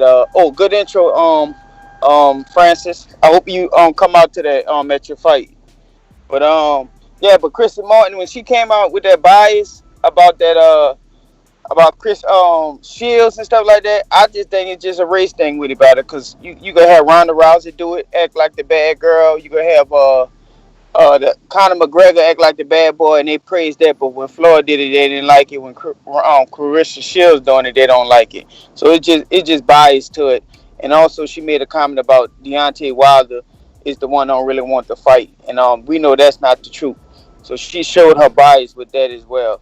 But when I said 2 hours, when I text you that, Ness, Lafayette is only 2 hours away from New Orleans.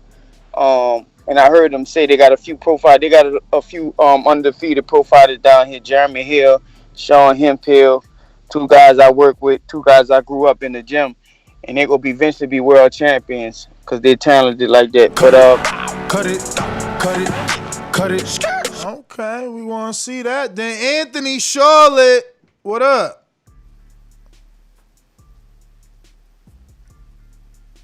Anthony, come into the light. Can you hear me? I hear you. Can you hear? Okay. I just got a question on the audio you just played with Bob Arum. Is he saying that they're not going to arbitration, or they are? He's saying, as far as if they do, that no lawyer worth a grain of salt would like go to arbitration is basically what he's saying. Like that Wilder lost the case. So we'll see, man. You know Bob says anything he want to say, man. That's how I look at it. Right. Okay. Nothing more of it. Good show, guys. Y'all keep up the good work. All right, brother. Well, thank you. Thank you.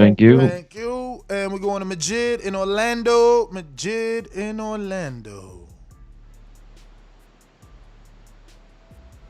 Natural Wiz in Canada.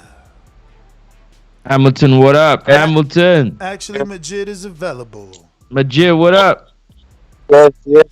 Not much, man. I just want to tell everybody to like the video, subscribe to the channel, and help them reach their new goal, whether it's the next 100 or 1,000 for the, to get up there and visibility of the show. But y'all know I be salty about this topic, you know what I'm saying? So I guess I just go on the lines of, hey, Ness, congratulations on that new house, man. Thank you, brother. I don't know if you're going to be there this week or not, but you might need a little jacket. That's about it.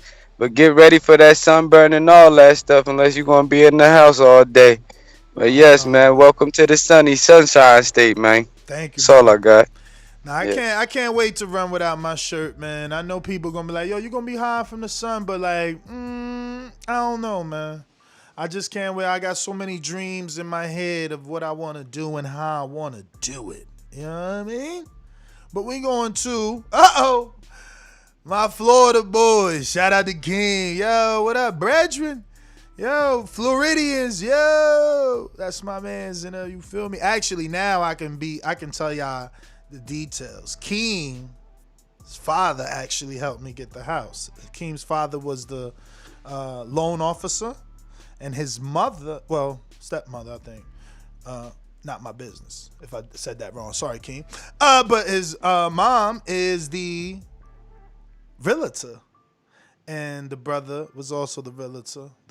The mom, I feel like she's the hustler. She reminded me so much of my mom, bruh. She even on Sundays. We was putting in 10 hours. I was a picky motherfucker, man. But shout out to Keem who blessed me, man. The community's so strong. You see that? And it's crazy, man, because I've met so many people through TBV that do so many different things, man. From accountants to lawyers to real estate agents to fucking HVAC installers. I mean, it's just nothing I don't have in this community, bro. Everything is at my reach. And, the more Deontay Wilder kept speaking it and believing it, and then Keem hit me up, or I hit Keem. I don't know. I think he probably hit me because I didn't know, right? And shit, if it ain't happened, man. So shout out to Keem in fucking Florida. But Keem, what up, though?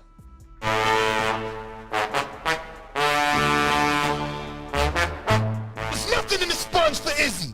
He ain't got nothing in there. Where the team at? Oh, we got J-Mac giving excellent instructions over there to Keem the Dream. Your winner by unanimous decisions is Keem the Dream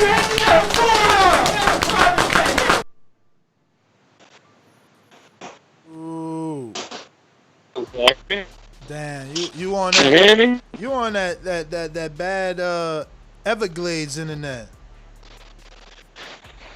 I'm in this damn school right now. They ain't got good service. If you can't hear me, don't worry about it. Nah, you got better.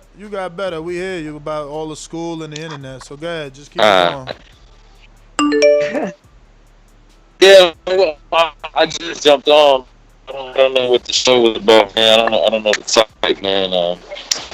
But yeah, I keep it going, man. Congratulations, you got caught now, man. Yeah, what I mean? Shit. I'm gonna have to go back to you, man, because I obviously want to hear your kind words congratulating me in better quality. Ricky Fresh, what up? Yo, can you hear me? We hear you. Yeah, man, I'm just going to call in and say good show, like, you get me? Like, this AJ Fury was so big that the sanctioning bodies had to say, you know what? We don't want to miss out on this money, man. This is such a big fight. Like anyone in their right mind that's denying this is crazy.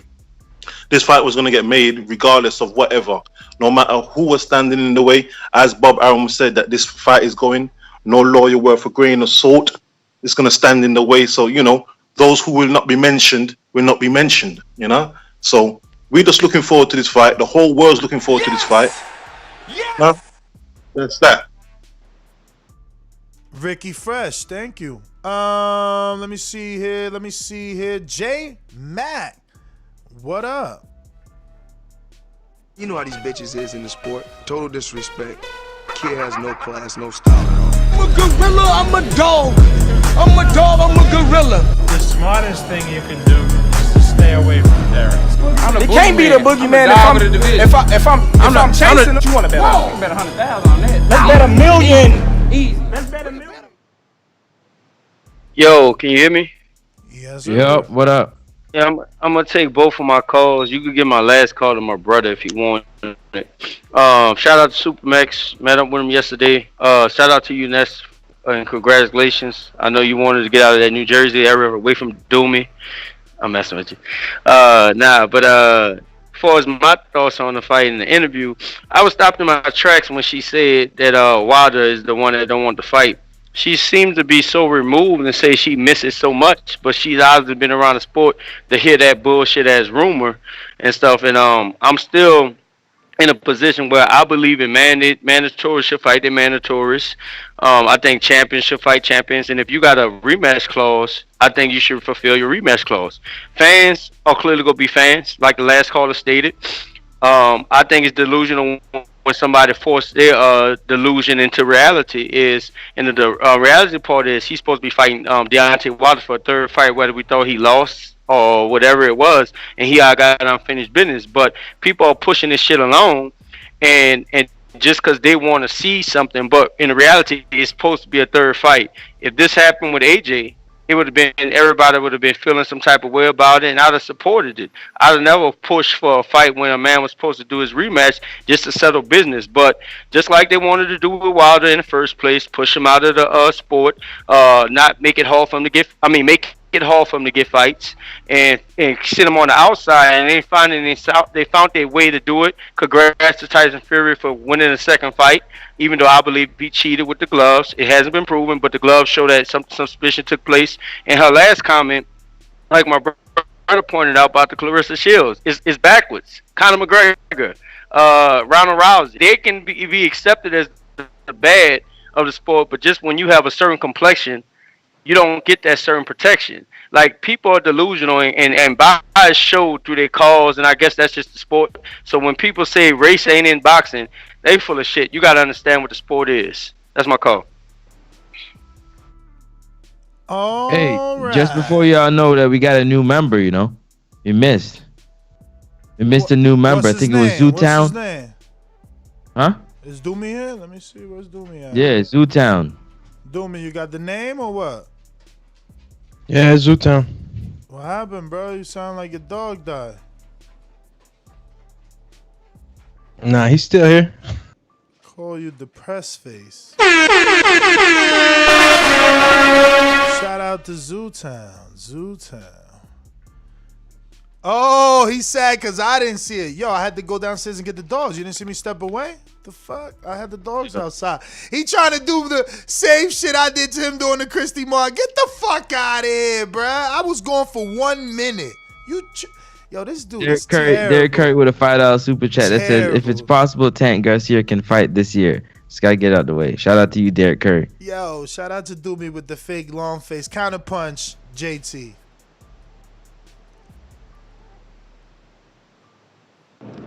I guess I'm gonna take it, but I got that boomerang from my brother. Yeah, but back to what I was saying. That's like, it's funny. Like, she said, if you play the mild manner type, well, we could compare that to. You still not gonna get no looks. They gonna say you ain't doing enough. Same thing with Terrence Crawford. Oh, he too quiet. He's not doing enough. I guess he got to go start slapping women and doing normal things that gets the black fighters in the media for the disrespect and stuff like that. Andre Ward was a mild manner type of dude, you know, promoting God and all that. Or he didn't get the right looks that he was getting. He was one of the best to do the sport.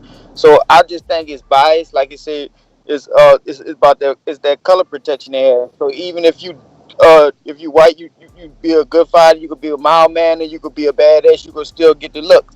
As a black fighter, I don't know that, and that's just what I got on that topic. All right. Yo, shout out to everybody who's trying to bless the kid. Even though I'm a grown ass man, I can still call myself the kid with that New York swag. But yo, yeah, Cash App is Nest GTO. I don't know, y'all don't see it right there. Let me see. Let me take this off, and it's big as hell right there. Shout out to my developer and graphic designer whose name will remain nameless because he likes to work in the back. Quietly, but yeah, you see, it's like Nest GTO with the dollar, with the whole bill and shit, and it just keeps going. Then the dollar sign pops up in like neon and shit. He got that shit like flashing in your face right there. It's like right there. You know what I'm saying? Right there. Oh, Coyote with the super chat, the $2 says send that audio. I played you on Skype. Oh yeah. Shit, Doomy. Oh no, Doomy's there. I'm on the wrong scene. My bad, Dooms. That's the right scene. Yo, he said, play that audio I sent you on Skype. Let's see what you sent me on Skype. In the meantime, we going to Elijah. What up? Johannes. Yeah. Congratulations on the house, first of all. Thank you, brother. It must feel good, you know. It must feel good. But yeah, like J-Mac, you're a man. That's all I'm gonna say. You're a man. So yeah. And finally, like Wilder's out the way. Like it feels so good. Like Wilder never wanted it. He beat a mannequin in Stavern and called out AJ. And then as soon as he called out AJ, every offer was a low ball. Even though the offers were like 5 or 6 times more than he's ever made. Like Wilder did his best, and all them fake fans came out of the woodwork wanting to support the black man, you know, quote unquote the black man, and then all this race started coming in, all this boring lowball offers talk. Look, the sooner Wilder gets out of boxing, the better. That's my call. Obsession. Remember the last time we let him talk? It's never about the topic. It's about Wilder. I don't understand these dudes. This is my obsession. And then they have the nerve to be laughing at him twerking when they know deep down inside they enjoying it. Because only a man who is obsessed with another man is probably, you know, one of you ain't playing the man in the role of that relationship. So, you know, I mean, I just don't do those things. And honestly, I'm just trying to highlight it because of that, because you have to maybe hear it out loud, like what it is that you're doing. You know what I mean? Like, we're talking about 2 of your guys. You are still talking about that other guy that we said we would rename nameless, just so that this show can get the proper light and respect that it deserves. The last time we tried to do this similar style show, Wilder overtook it. The obsession is so strong with you. I wonder, I mean, geez. Well, anytime he does fight, right, they sell it on pay-per-view over there too in the UK? Or was BT giving it for free? Because that's strange. I mean, they might as well get that UK money the way these dudes obsessed with Wilder. Coach Mitty, what's up? You rocking out or you just listening? I am the unified heavyweight champion of the world. I am the unified heavyweight champion of the world. I know you're booing me because I whipped the fighter's ass, but you know, that's boxing. On this side of the pond, we're serious, do you know what I mean? UK Great Britain boxing is on the map. My God, I feel terrible. I feel terrible that I'm living in your event free. Hey, yo, Ness, yo, Francis, yo, Doomy. Oh, Ness, like everyone else, I would like to congratulate you on our house, yes, not your sir. house, our house. That's my house too. That's where you're going to hold your next training camp, man. That's what I'm saying, man. You know, that's my holiday home in Florida, man. That's my house, man. You know. So, yeah, no, congrats, man. I'm happy that, you know, your plan's working out and, you know, you've seen it like a few years ago and it's happening. So, well done, like. And, yeah, on the topic, like, Wilder Fury, AJ Fury, AJ Fury is happening. Like so, I don't know. I don't know why people are surprised. Obviously, we just need to wait. I guess we still need to wait on the outcome of the arbitration or whatever. But I do have the feeling that it's happening, and they've been talking about it for a while now. Like we're talking about like November last year, right? So yeah, so I think it's going to be confirmed soon, and I'm happy for that fight, like Undisputed, and let's see it happen. And on the topic of that, Christy Martin, right? I know, like she said a few things. I had to drop off for a bit, but she said a few things that I don't understand why she didn't just big up like Clarissa Shield, like being like a promoter and then wanting just to push like women boxing a bit more. But I won't necessarily put that down to race, right? So we don't know the woman, we don't know how she thinks or anything. She just gave us an explanation, and I guess she doesn't like the way Clarissa presents herself. But I mean, if I was in her shoes, if I was a promoter, I wouldn't, I would push Clarissa because it's in her interest to make her like an even bigger name.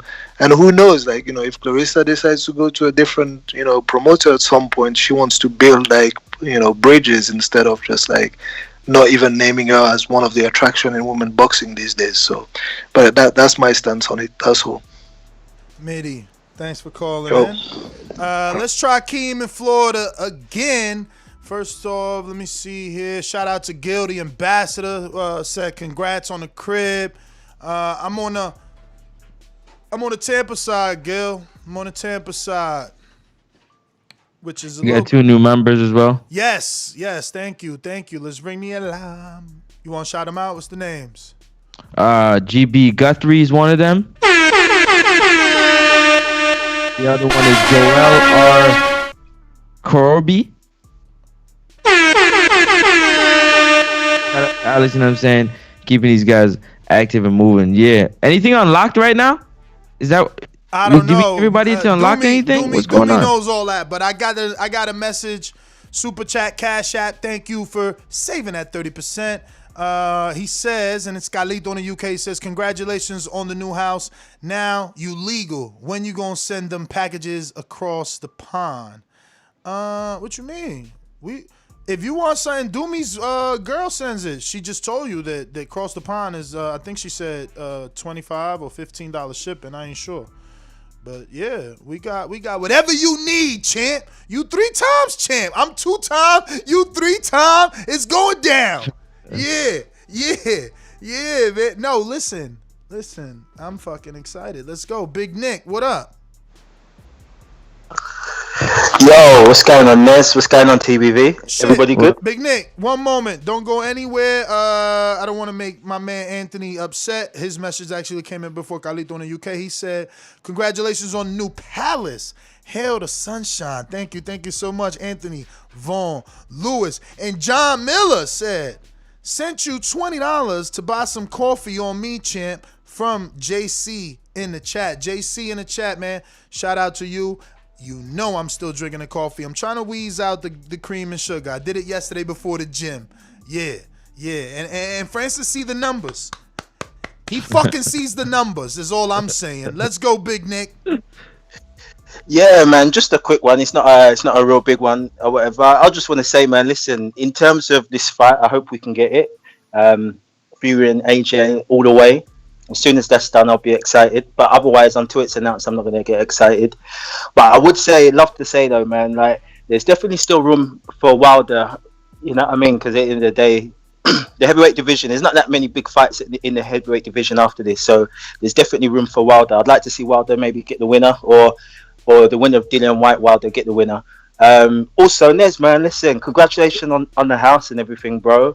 Like, I want to see what my money got me, my super chats got me. And bro, what we're gonna be doing this a summer Border Wars fight camp in your garden, yeah?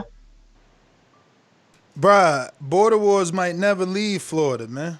It might never leave. All right. We're gonna have too In much your going back garden. on. We're gonna have too much Cool. going on, man. We might have to stay there for a while. But nah, listen.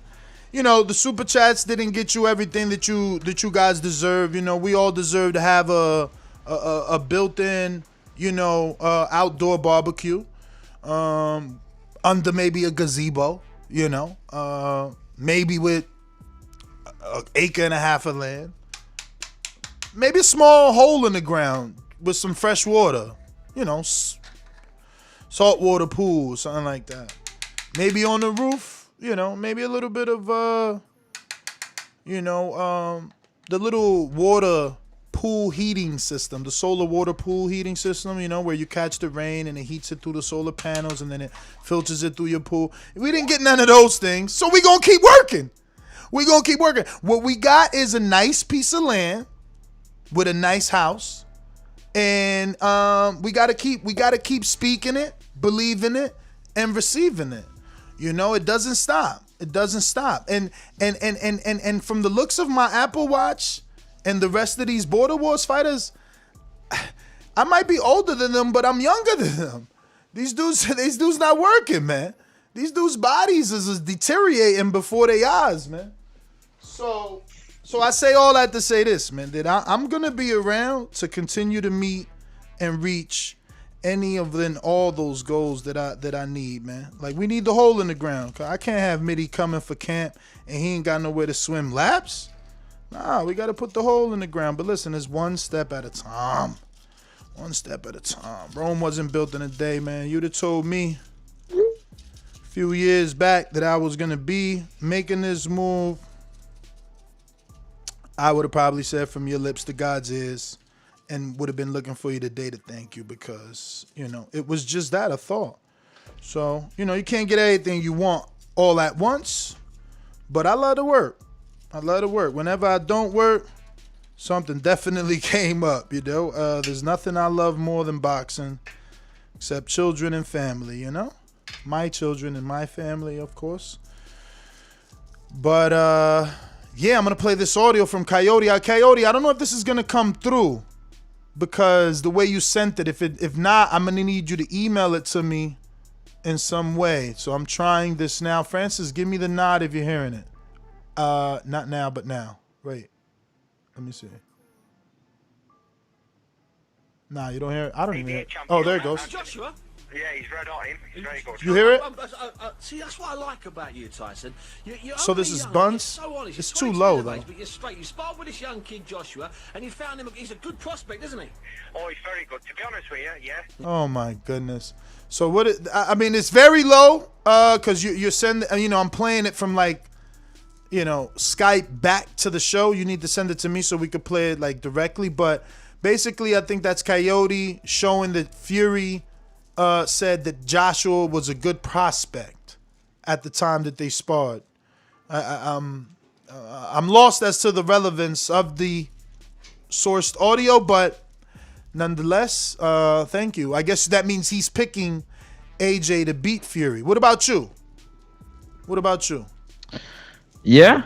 Really? AJ beats Fury to you too, and to Doomy. Damn, that's crazy. Am I the only one? I got actually AJ stopping Fury late, man. If everything goes on the plan, yeah. Yo, trippin'. I don't see that. Fuck no. Let me get a Tyson Fury face if you think he wins, or an AJ face if you think he's gonna win in this fight. Honestly, I cannot believe y'all, man.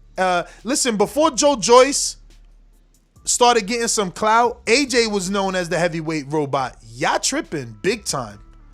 Y'all tripping right now big time, man. Let's start it off. Alright, I'm going to open it up. I don't need to open it up, actually, because there's only members could put it. But, yeah, you wildin', yo. Y'all tripping, man. Come on, man. Man, who wins the fight? AJ versus Fury. Put your emoji in there, man. I got Fury all day. Y'all wildin'. I'm actually going back through these guys. I'm going to have them pick, man, because everybody talked about different things. Yo, is that my man JD in Texas? I don't think you hit not the thumbs up, but you should have been did that just with everybody else watching the show. But I mean, the number one. But Anthony and Charlotte, who you got? AJ or Fury? We ain't talking about politics. We ain't talking about shit happening, not happening. No belts, none of that. Who wins the fight? I I think AJ gonna beat him. AJ, you got AJ. Cool. We moving on. Brandon, who wins the fight? Brandon, who wins the fight? Rolling with AJ, man. AJ gonna beat him. All right. Coach J Matt, who wins the fight? So you hating? I'm that guy. What you want to bet on? Bet 100,000 on that. Come on, who wins the fight? AJ Fury. AJ Fury, who you got? Who you got? Coach Mitty, AJ Fury. Mitty. JP, Long Beach. You got your call because you just calling in. What up? Yo. What up, Mitty? Yo, I got AJ, man. I got AJ. That's all. All right. J-Mac, if you avail, let us know. If not, we going to Long Beach, California. What up? Long Beach in the house. Yeah. Horn, something, gunshots, man. We got the crib. Yes. We claimed it the other day. Let's just go. An example. God delivers, man. God delivers, man. For the non-believers, man, come on over. There's plenty room. Yo, let me interrupt you, bro. You know what's funny? Keem's dad is super religious. Hit me up yesterday, and you know when he congratulated me, he's like, "Bro, there was mad prayer to get this shit done for you." Obviously, he ain't say shit. You know what I'm saying? But he's like, there was mad prayer, and I said, "Yo, it's funny you said that because I've been praying every day." And he said, "Listen, the seller said, I'm happy it's done. I know your wife, right, Margarita, which is my relative, which is that Keem's dad's mom, was praying nonstop. So like everybody was praying, champ. And I just want to say that I'm with you.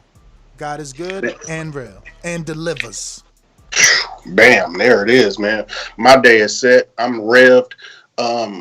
Blessings to come. It's a changing of the times and the times we live in. We are chosen to be here in this world we're in, and we are privileged to be here today. As far as the fight, man, praise God, give him his glory. As far as the fight, let me get AJ. That's my heart. My head says Fury. That's my call. All right. Davidian, Buffalo Falls, what it do?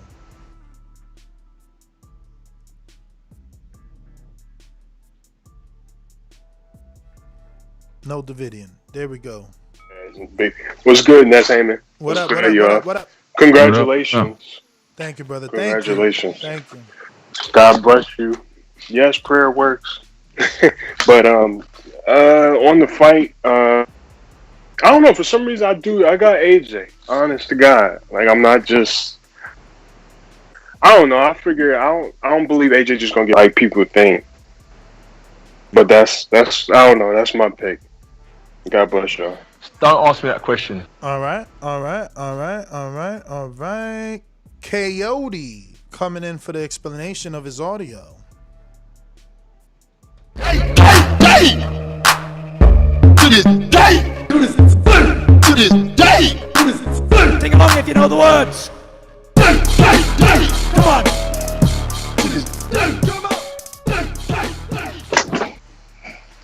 Yo, what's going on, people? Can you hear me? What's going on? What's up? Yeah, listen, Ness, congrats. Thank you, on brother. doing big things. Really happy for you. Yeah, I'm about to move house as well, so I know what the feeling is like. Yeah, so on this AJ Fury business, listen, the audio I said to you, do you know what? I actually emailed it to you. What's your email? Let me check right now if I got it. But it's the boxing voice, but with an E at Yahoo.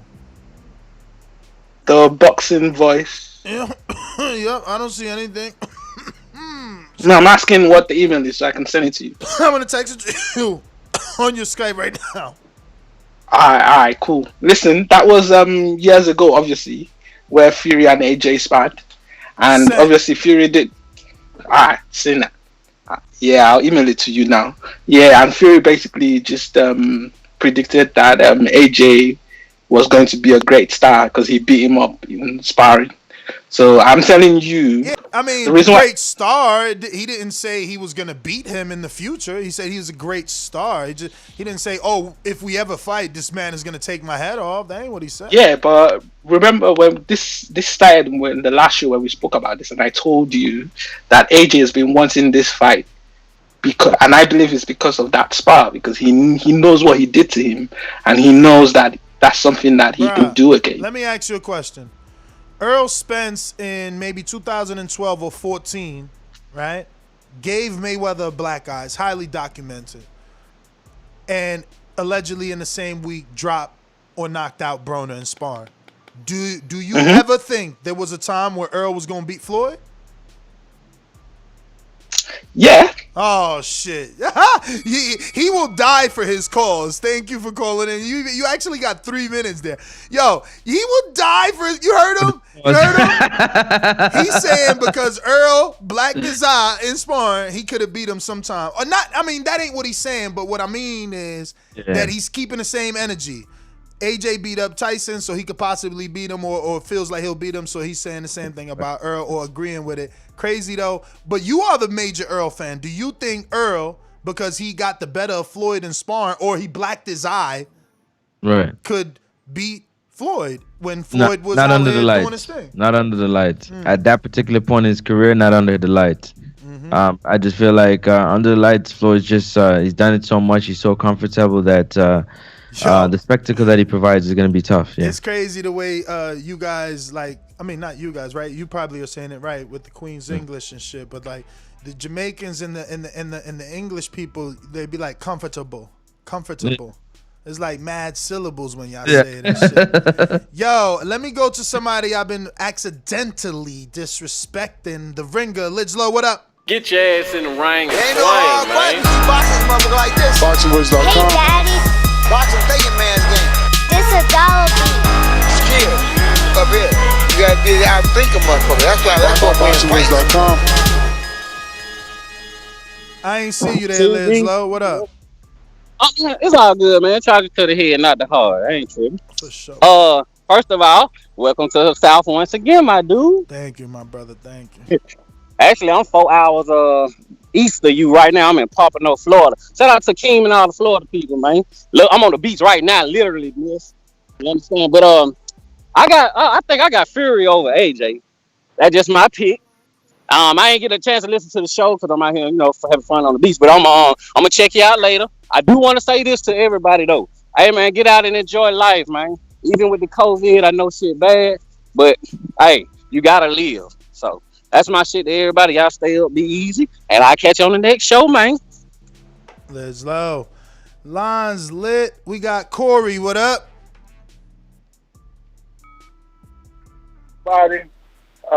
Just wanted to congratulate you, Miss, on the house. Thank you, brother. Also wanted to say too, man, when you was doing that interview, man, I kind of saw you with the suit on, man, commentating, bro. And I don't know if that's something that you hope to get into, but I hope to see you doing that, man. Kristen Martin, I don't know what to say about her comments. I will say that she may need to be a little careful with her verbiage, especially when she's trying to become a promoter, and black people may be what she has to deal with. So just be a little careful in that.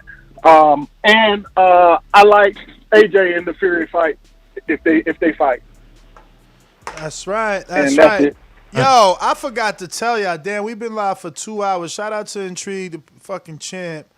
Pound for pound, TBV supporter. Where's my champ at, man? I done lost my champ. Oh my goodness. Champ is gone. Here we go. The champ is here! The champ is here! Bruh, I forgot all about this. Yo, Keith Thurman at 3 p.m. today. Oh. Caleb Plant later tonight. Who else I got? I got so many people. It's bananas. Yo, for real. What? Yo, I hate Instagram wilding, man. You can't do certain things with people from the UK now. Have you noticed that? Yeah. That shit don't make no sense. Why they wilding? But let me get to the schedule real quick. So, later on tonight, we got Martin Takataka Solano, and we got Caleb Plant. But you know how Caleb is. He training, so let's see. Hopefully that goes good. And I said, what did I just say? Who else we had? E. Thurman at 3. At 3, that's right. Why is that not here? Where is that? What the fuck? But it's definitely at 3. I'm gonna have to, what the hell? He's at 3. Then tomorrow we got Brian Custers on the 22nd, right? Yep. Brian Custer on the 22nd. And then on the 25th, Monday, we got Ak from Sweet Scientist from the Ak and Barack show on Sirius XM and Dazn. On Tuesday, we got big heavyweight, big shot Stephen Shaw. And that's the 26th of January. On the 27th, speaking of heavyweights, we got Solomon Dakaris from the UK. He's going to be on Sign the Matchroom. And on the 28th, we got Javier Fortuna. He's going to be on. And then on Friday, man, we got a jam-packed show. We got Chris Glover and the young welterweight over there sparring with the whole About Billions crew, Robert Easter. I mean, everybody's over there. I even seen Joel Diaz Jr. there, bro. I'm so happy to see him there. I hope he comes back, man. And I'm not talking about Joseph Diaz, not to be confused with Joseph Diaz. But yeah, we got Xander Yaez. I mean, we got mad more guests, but I'm going to stop there because people ain't going to remember everybody and then, you know, whatever. But drop your questions, man. Drop your questions if you want to be heard and you want to have your question answered by our respected guest. Looks like we got Corey Frank saying, Corey Frank. I mean, is that your way of taking a fight? Is that I think he was saying thanks for getting your boy a fight. Oh, listen, man, we trying our best to get everybody a fight, man. Want it. Yeah, man. We trying our best. That looks like a good fight for you because honestly speaking, that homeboy looked like a puncher. I don't care what y'all talking about, you know, Corey would love the fight and he won all the. My man got like 6 knockdowns in that shit. And look, I get it. There was no headgear. So that's, you know, another indication of his true power. But obviously some of that will be lightened up with the 16-ounce gloves and the headgear. But, yeah, I see power, man. I see power. I see power. I see. Remember Cool Runnings? Oh, speaking of power. Let's go out to greatness in Harlem, man. Greatness in Harlem, man. Yo, win or lose, greatness is coming for all y'all dudes at like 168 and under. Cause he light as hell. He don't need to be fighting at 185, but you know, he coming for y'all. You specifically. He got you all on his mind. He be hitting the bag. He put the picture of you. I'm telling you. Greatness was good. Yo, Les, man, I appreciate that love, man. I appreciate that love, and I'm just going to elaborate. Quick correction, though. It's Amin that I got on my mind. That's Amin living rent free. I believe it's Stainless that got a picture of my man Francis on a heavy bag and all that. But you know, win or lose, definitely we were saving that announcement. But I am making my ways to 168, you know for sure. But I got to dethrone the king first, so I got to remain focused on that. We still good for tomorrow? Looking that way. Definitely hit me before you leave out, but it looks that way. All right, man. Yeah. Because of course you know you in the move. Yeah. Nah, listen. Man, I already started packing, but that's what I'm saying. I still should be good because it ain't like. I mean, we good. You got my number. All right, say less, man. And before I get up out of here, yo, Ness, man, I definitely wanted to definitely show love, man. Once again, shout out to you for that house for sure.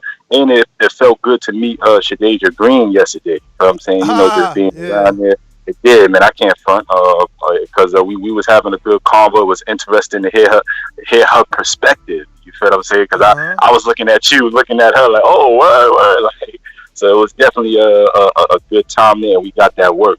And shout outs to Doomy, man. Yo, I just got to give a shout out to all the coaches out in TBV, man. Y'all really got some knowledge out there. So I'm anticipating that knowledge is going to keep on spreading as border wars keep on growing. So let's make it work, man. Let's continue to strive for greatness. I mean, I'm still thinking about you, man. Thinking about, now we got to go to Hawk, Maryland. Hello? Yes, sir. Oh, what's going on? And congratulations, Ness. You're down south now. Yes, sir. That's sir, breathing that fresh air. Now you got to walk out back of your door, butt naked, and scream, "This is my land." Hey, yo, I promise you, I wish I had enough land to do that, but I think I walk out there, they gonna get me locked up.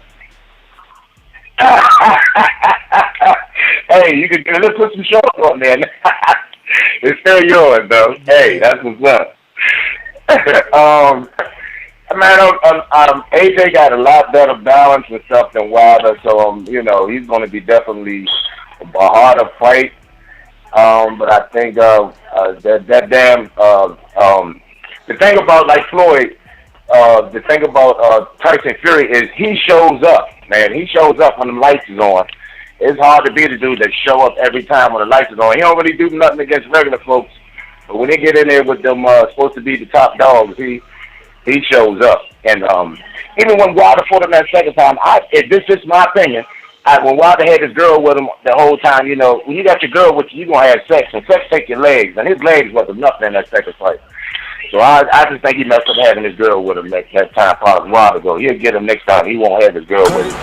Cut it, cut it, cut it. Yo, we going out too. Who that? Boxing in DC. Hey, yo, what's up, Ness, man? Always a pleasure, brother. What's up? I kind of missed the early part. Not much, brother. I kind of missed the early part, but it looks like you may have just scored a new home or something. So, yes, sir. Just want to say big shout out for that. It's always good to see a brother prosper. So, couple of quick things, man. Just wanted to run by you. I really would like to see Haney jump in with Fortuna or Mikey to really, really test, you know, all the hype around Haney to see if he's really there. I think some people really don't know how good Fortuna really is. Aside from that, the next thing is Fury and AJ, buddy, I promise you I'll never watch that fight. I will never watch it until he gets back in the ring with Wilder. Ain't nothing doing there. And I want to ask you one big question, Ness. If Earl manhandles Crawford right now today, if they fought next week and he manhandled Crawford, would you then believe that Earl is skillful and rises to the occasion enough in a big fight to beat Floyd? Because would you believe that he could actually hand down beat Floyd if he rises skill-wise to the occasion to handle Crawford today? Would you think? I mean, you know, listen, a lot of people associate Crawford with Floyd, so I guess I could see that argument that you're building for him, and I wouldn't mind leaning that way if he was able to do what you said. Mission Impossible, what's good? CEO of the Gentleman Driving Club. What's going on? Trying to get him What's going on? What's up, fellas? How we doing today? All good, all good. Good. Congrats, Ness, on the new house. Thank you, brother. Happy to have you down here in the South. How many people are listening right now? 289 live people watching. To 289 live people watching. I'm looking for a fight from 190 to 199. Border Wars in Florida. $100 fight bonus for anyone who takes it and beats me. Okay, takes it and beats him. And I got Fury beating AJ. That's my call. Fury beating AJ. All right. All right. Damn. I mean, I don't know. JT, you ain't in shape. Little $100 bonus. That don't make it. Oh nah. Damn. You and him already worked out, so that might not work out because y'all worked out. Mm-hmm. Yep. Steve in Chicago. What up? My town up in K-Town. Hey, Daddy, this a dollar beat. I drank soda, I eat pizza, I hang out with chicks all day. These fighters still can't beat me. They fighting every day, they in the gym every day. Just give me 6 weeks, and I got it. BoxingVoice.com. Yeah, can you hear me? Because I don't know if I'm in a good location. Nah, you sound real good. Oh, okay. Yeah, I'll be honest with you. this is there's kind of like a boycott going on with this fight. So I'm probably not gonna. I really don't care. I think Wilder beats them both. It's not really a topic that I want to discuss. But there is a boycott going on this fight because of the things that Fury has done with the sport. So just be aware of that. All right. They boycotting it, man. I'm gonna have to watch it if it happens. I'm sorry. Hamilton, Canada. I don't know. Did we get you? No, we didn't get to him yet. What up? What up? What up? What up? What up? What up? Is. Yo, what's up? You guys can hear me? Yes, sir. Yeah, what up? Yeah, not much. I'm not surprised with the WBO. You know, boxing business, man. That's boxing business 101, right? Unifications trump mandatories, I guess. And I don't feel sorry for Wilder. Unfortunately, I just want to see something, just see the heavyweight division start moving. You know, it's about time we get like Undisputed, hopefully, right? But yeah, man, that's my call. All right. Thank you for your call. Yep. Let me get to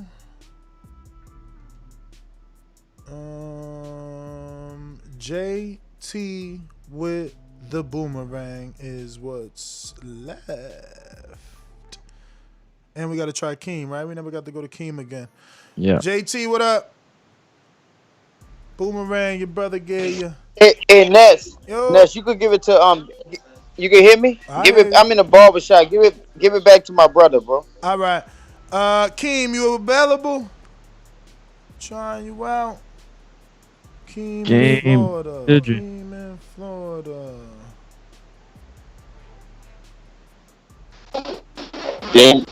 Yo. You got the shitty connection too. You might have to hang up and call back in. That's what it is. You probably switched towers probably. We going out to Josh in North Carolina. What up? What's poppin', TVV? What's good with y'all? Can't call it, man. Chilling. Bless is greatless, would say. Yep.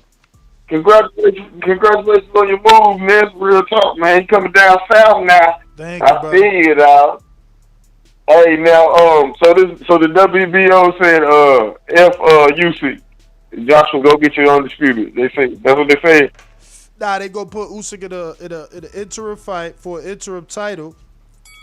Plus, get him some step aside money so he could get himself a little house and a nice fight with Joe Joyce, which is another paycheck. So he get money from AJ and Fury step aside, plus get an interim and a check for fighting Joe Joyce, who somebody he already beat in the World Boxing Super Series or the World Boxing Series of Boxing, something like that. World Super Series of Boxing. Well, people probably praying. They might be praying for Joe Joyce to win that fight. He might have a chance against Usyk. Who knows? But whatever. Anyway, it's still too. Who cares about this UK Undisputed? I mean, I'm glad it's happening, but it's nothing like American being involved, man. So get Wilder back into the conversation. I'm out, y'all. All right. We went to this Corey, right? Right, Corey? We went to you? Yeah. All right. So we got Seattle, Washington just jumping on. Dom, what up? Mr. PBC, baby. BoxingVoice.com. I'm the flyest. Canelo talking about he believes he can win. Go to my kitchen. Get the sharpest knife. Cut the bullshit out. I don't care what you do good. I do every fucking thing great. Mr. PBC, baby. Yo, what's good, TBV? What up? What's up? Yeah, what's good? That was some good interviews I watched. I'm kind of pissed that Clarissa Shields even wanted to go to MMA, but she feel like she can do it. Nunes was talking about getting her to the ground and it'll be over. But to the Deontay Wilder talk, man, it is what it is. I got Deontay Wilder still though, and Tyson Fury still being the biggest cheat in boxing history. So that's my call. All right. J-Mac, Boomerang, giving back.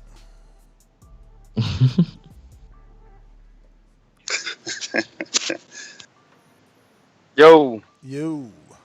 Okay. I want to pick up on what Doomy was talking about with the Juggernaut against Usyk. I think he beat Usyk and Usyk beat him when he was younger, up and coming. But the guy I saw against David Dubois, I don't see how Usyk. He's too small to me, and even if he's a good boxer, I don't think he keep a bigger guy like the Juggernaut off him, especially that jab he has and how deadly that jab is.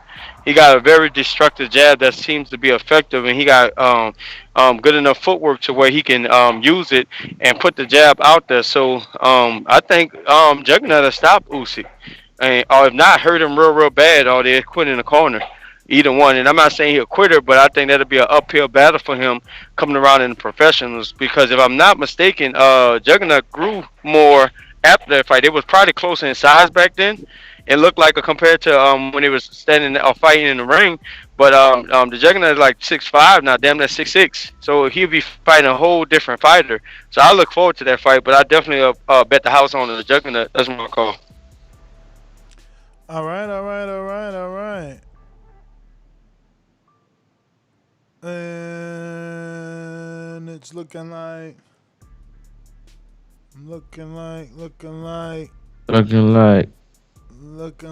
it is Mr. PBC Boomerang. You the last caller, bruv. Brevy. Straight food to Joe Joyce. He's food to everybody, really. He's nothing but a buffet. He's all country buffet. That's my call. Mr. PBC. All right. Let's see here. What we dealing with? What we talking about? It's over. It's Nest GTO, Instagram and Twitter. Catch us on the next one. You know. Yeah, next to Sports Talk, NEX, UP, Sports Talk. Appreciate y'all. Check me out, IG, Twitter, YouTube. Also, don't forget to smash the thumbs up button and the subscribe button because it's right next to it. Appreciate y'all. Also, real quick, Border Wars is going down March 13th. City is Tampa. What's the deadline? What's the deadline? The 31st. 31st is the deadline. Get your dues in. If you want a real fight, make sure you pay your fees. All right? Now, we just locked in our 160-pound fight. So, we still looking for a 195-pound cruiserweight novice. Because I got a cruiserweight, but he don't want to fight Mission Impossible. And because he's not really a cruiserweight. You know what I'm saying? He Robert the Genius needs a fight. So his footage is out there. Anybody want to fight Robert the Genius? White boy, who you got the team? Your team healthy or what? We need a fight for the Genius.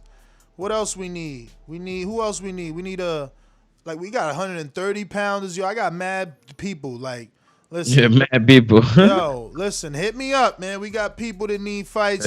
And listen, you got till the 31st. After the 31st, doors are closed because we have over 20 fights. So, I'm just trying to not turn anyone away as the deadline isn't met. Once the deadline is met, it's basically a wrap because of the equipment. We have to get that number of fighters, whatever we're going to give y'all, we need to know that number. And, we can't have the door open allowing that number to continuously increase. So anyway, looks like we got a caller jumped in the last moment. So hold on, before we put the call on, we're saying we got venue. We got the venue. Got a date. Locked in. Former fighters gym. He's 5-0. Know what I'm saying? He owns the gym. Celebrity, professional fighter gonna be in attendance. Willie Monroe. He trains at the gym. You know what I'm saying? And we got other stuff. This is gonna be the greatest one ever. This is the greatest one ever. We trying to get. I want Mike Polite to be there, but obviously I understand if he doesn't win this Domani Rock fight, I don't know that he gonna show up. I'm just gotta keep it real. You know what I'm saying? But I want Big Polite Coffee to be there, man. I want y'all to see what a 6'4", 268-pound boxer looks like. My man is fucking huge, for real. But yeah, and if you don't know, man, we have until the 31st if you want to be a part of this amazing show. Yes. Like you said, the numbers are already growing.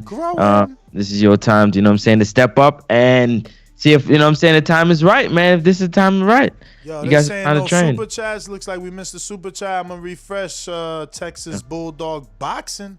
Yo, I got a Bulldog. I got 2 English Bulldogs, Texas Bulldog. But I feel like you have like the stocky Bulldogs, like them little short American Bulldogs and shit. Not the full Americans. They be big as hell. But I don't even. Oh, there you go. There you go. He said, bro. Who's it? Omar Abnell, the owner of the gym. Huh? Omar Abnell, the owner of the gym. Damn, look at you working. Shout out to my coach. Shout out to Alex in the chat, man. He letting us know in the chat. Look at the producer Alex in the background, shadow realming it. Yeah, so Texas Bulldog said, bro, Wallin worked Fury. He sure did. But that can happen to anybody who underestimates. He's not gonna underestimate AJ because he understands the importance and the significance and who AJ is. Wallin got to slide in under the radar. So, you know. Oh, Derek Curry with a super chat who says, oh no, we did that. He says if it's possible, Tank Garcia, if I can fight this year. Yeah, I hope they could, man. But anyway, looks like that's everybody except that one white boy whose opponent is all paid up. He ready. DeMarcus is just working. BoxingVoice.com. When I was locked up in county jail, I thought the South Side was gonna fight. I knocked out the South Side. Teardrop. BoxingVoice.com. What you got to say about that, Deontay? What you got to say about that, Hold on a second. Yo, what's up, guys? What up? Man, on my way to the gym. It's been about 4 days since I've been in that mug, so I'm glad to be back. Been taking care of my baby girl. I love fatherhood, man. It's one of the best things ever, man. I didn't think it would be this great. But, yeah, man, I'm Congrats, definitely... brother. Man, I appreciate it, man, for real. It's, Good. Thank you, Francis. I appreciate that, Ness and Francis. Yeah, man, that's great. I'm glad DeMarcus paid up. That's cool. I'll send my money as soon as I can. I will book my plane ticket to Tampa, correct? Yep. All right, sweet. Old Willie Monroe Jr. is going to be there too. I really like Willie. Yep. I've seen most of the fights.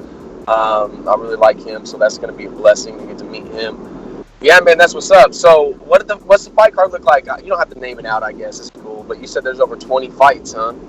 Yeah. Dang, that's wild. All right, well, that's what's up. I got Fury with the AJ Fury fight. I believe he's just not going to be able to keep up with the man. AJ in the past has gotten gassed in the earlier rounds, but I don't know. Let's see. We'll see. I do believe Fury's going to beat him though. And congrats on getting your house, Ness. I know you're stoked about that. So congrats, my man.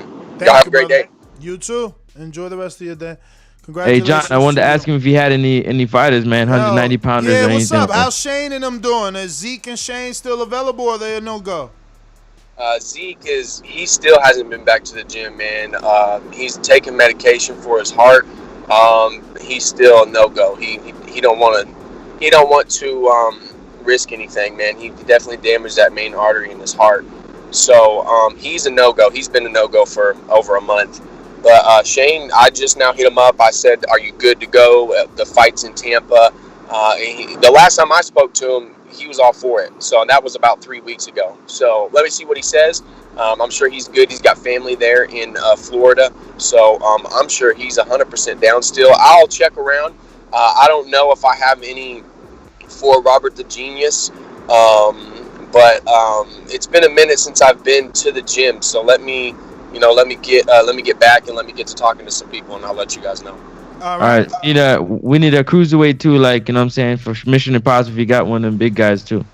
Yeah. Okay. Yeah. All right. Adrian, also, man, like it's now it's Tampa, so maybe people come out the woodworks now that they know where it's going down at. Yeah. You know what I'm saying? But looks like we got Jordan Carter, Seattle. What up? What up? First off, shout out Ness for the new house. Thank you, brother. Good shit. Second, I got Fury whooping AJ ass. I said it once, I said it twice. I don't see nobody in the heavyweight division beating Tyson Fury. That's it for that one. And then I would bring up Border Wars, but I got a feeling we don't have a fight for me yet. Nah, not yet, man. Not yet. We Okay. still Well, searching, man. We search. We got to turn it up. Is what we gonna do and start doing more Border Wars shows, man. I'm just going through the transition right now with the house I just bought, and now I gotta bust this crazy ass move. That was something I didn't calculate for. You feel me? I didn't even know it was that expensive to move. I thought that shit was like regular. yeah, no, I got you. Well, yeah, man, y'all, good show, man. I'll talk to you guys. All right. Be good. Well, that is everyone. So, Nest GTO, Instagram and Twitter. Keem, trying you one more time. Everglades snatched him. He fighting with an alligator. What up? Y'all hear me? Yeah, good enough. Bet. Good morning, y'all. Good morning. I appreciate you coming to me. Third time's a charm, champ. Damn, get his mask off. But yeah, listen, I got Fury beating AJ.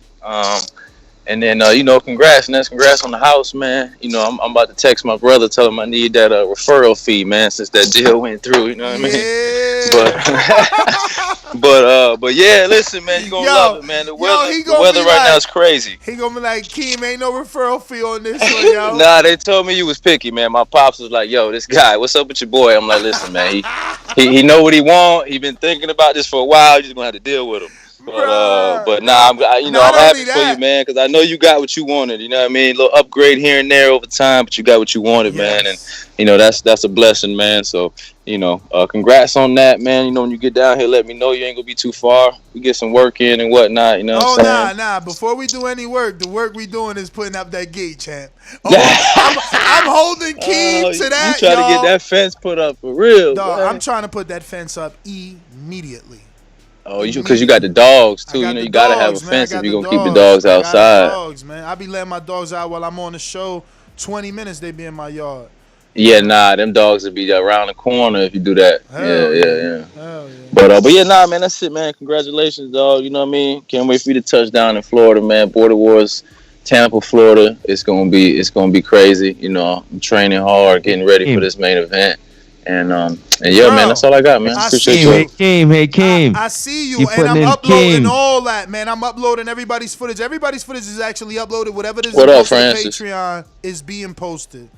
You putting in some work, man. I like it, man. I like it. Absolutely, man. Absolutely. I'm supposed to go get some sparring today, man. I just been working, man, grinding. Shout out to J Mac, always giving me good drills to work on, things to work on, to improve on, man. And yeah, man, Tampa, baby, we in here.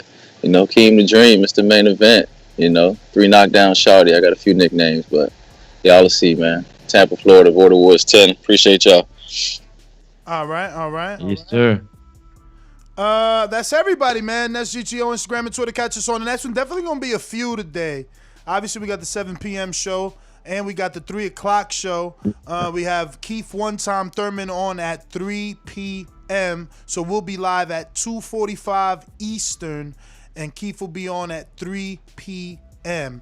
And yes, we will also have Keller Plant and Martin Takataka Solano on today at the 7 o'clock show. We'll just leave it at that. For the flagship show, we'll have,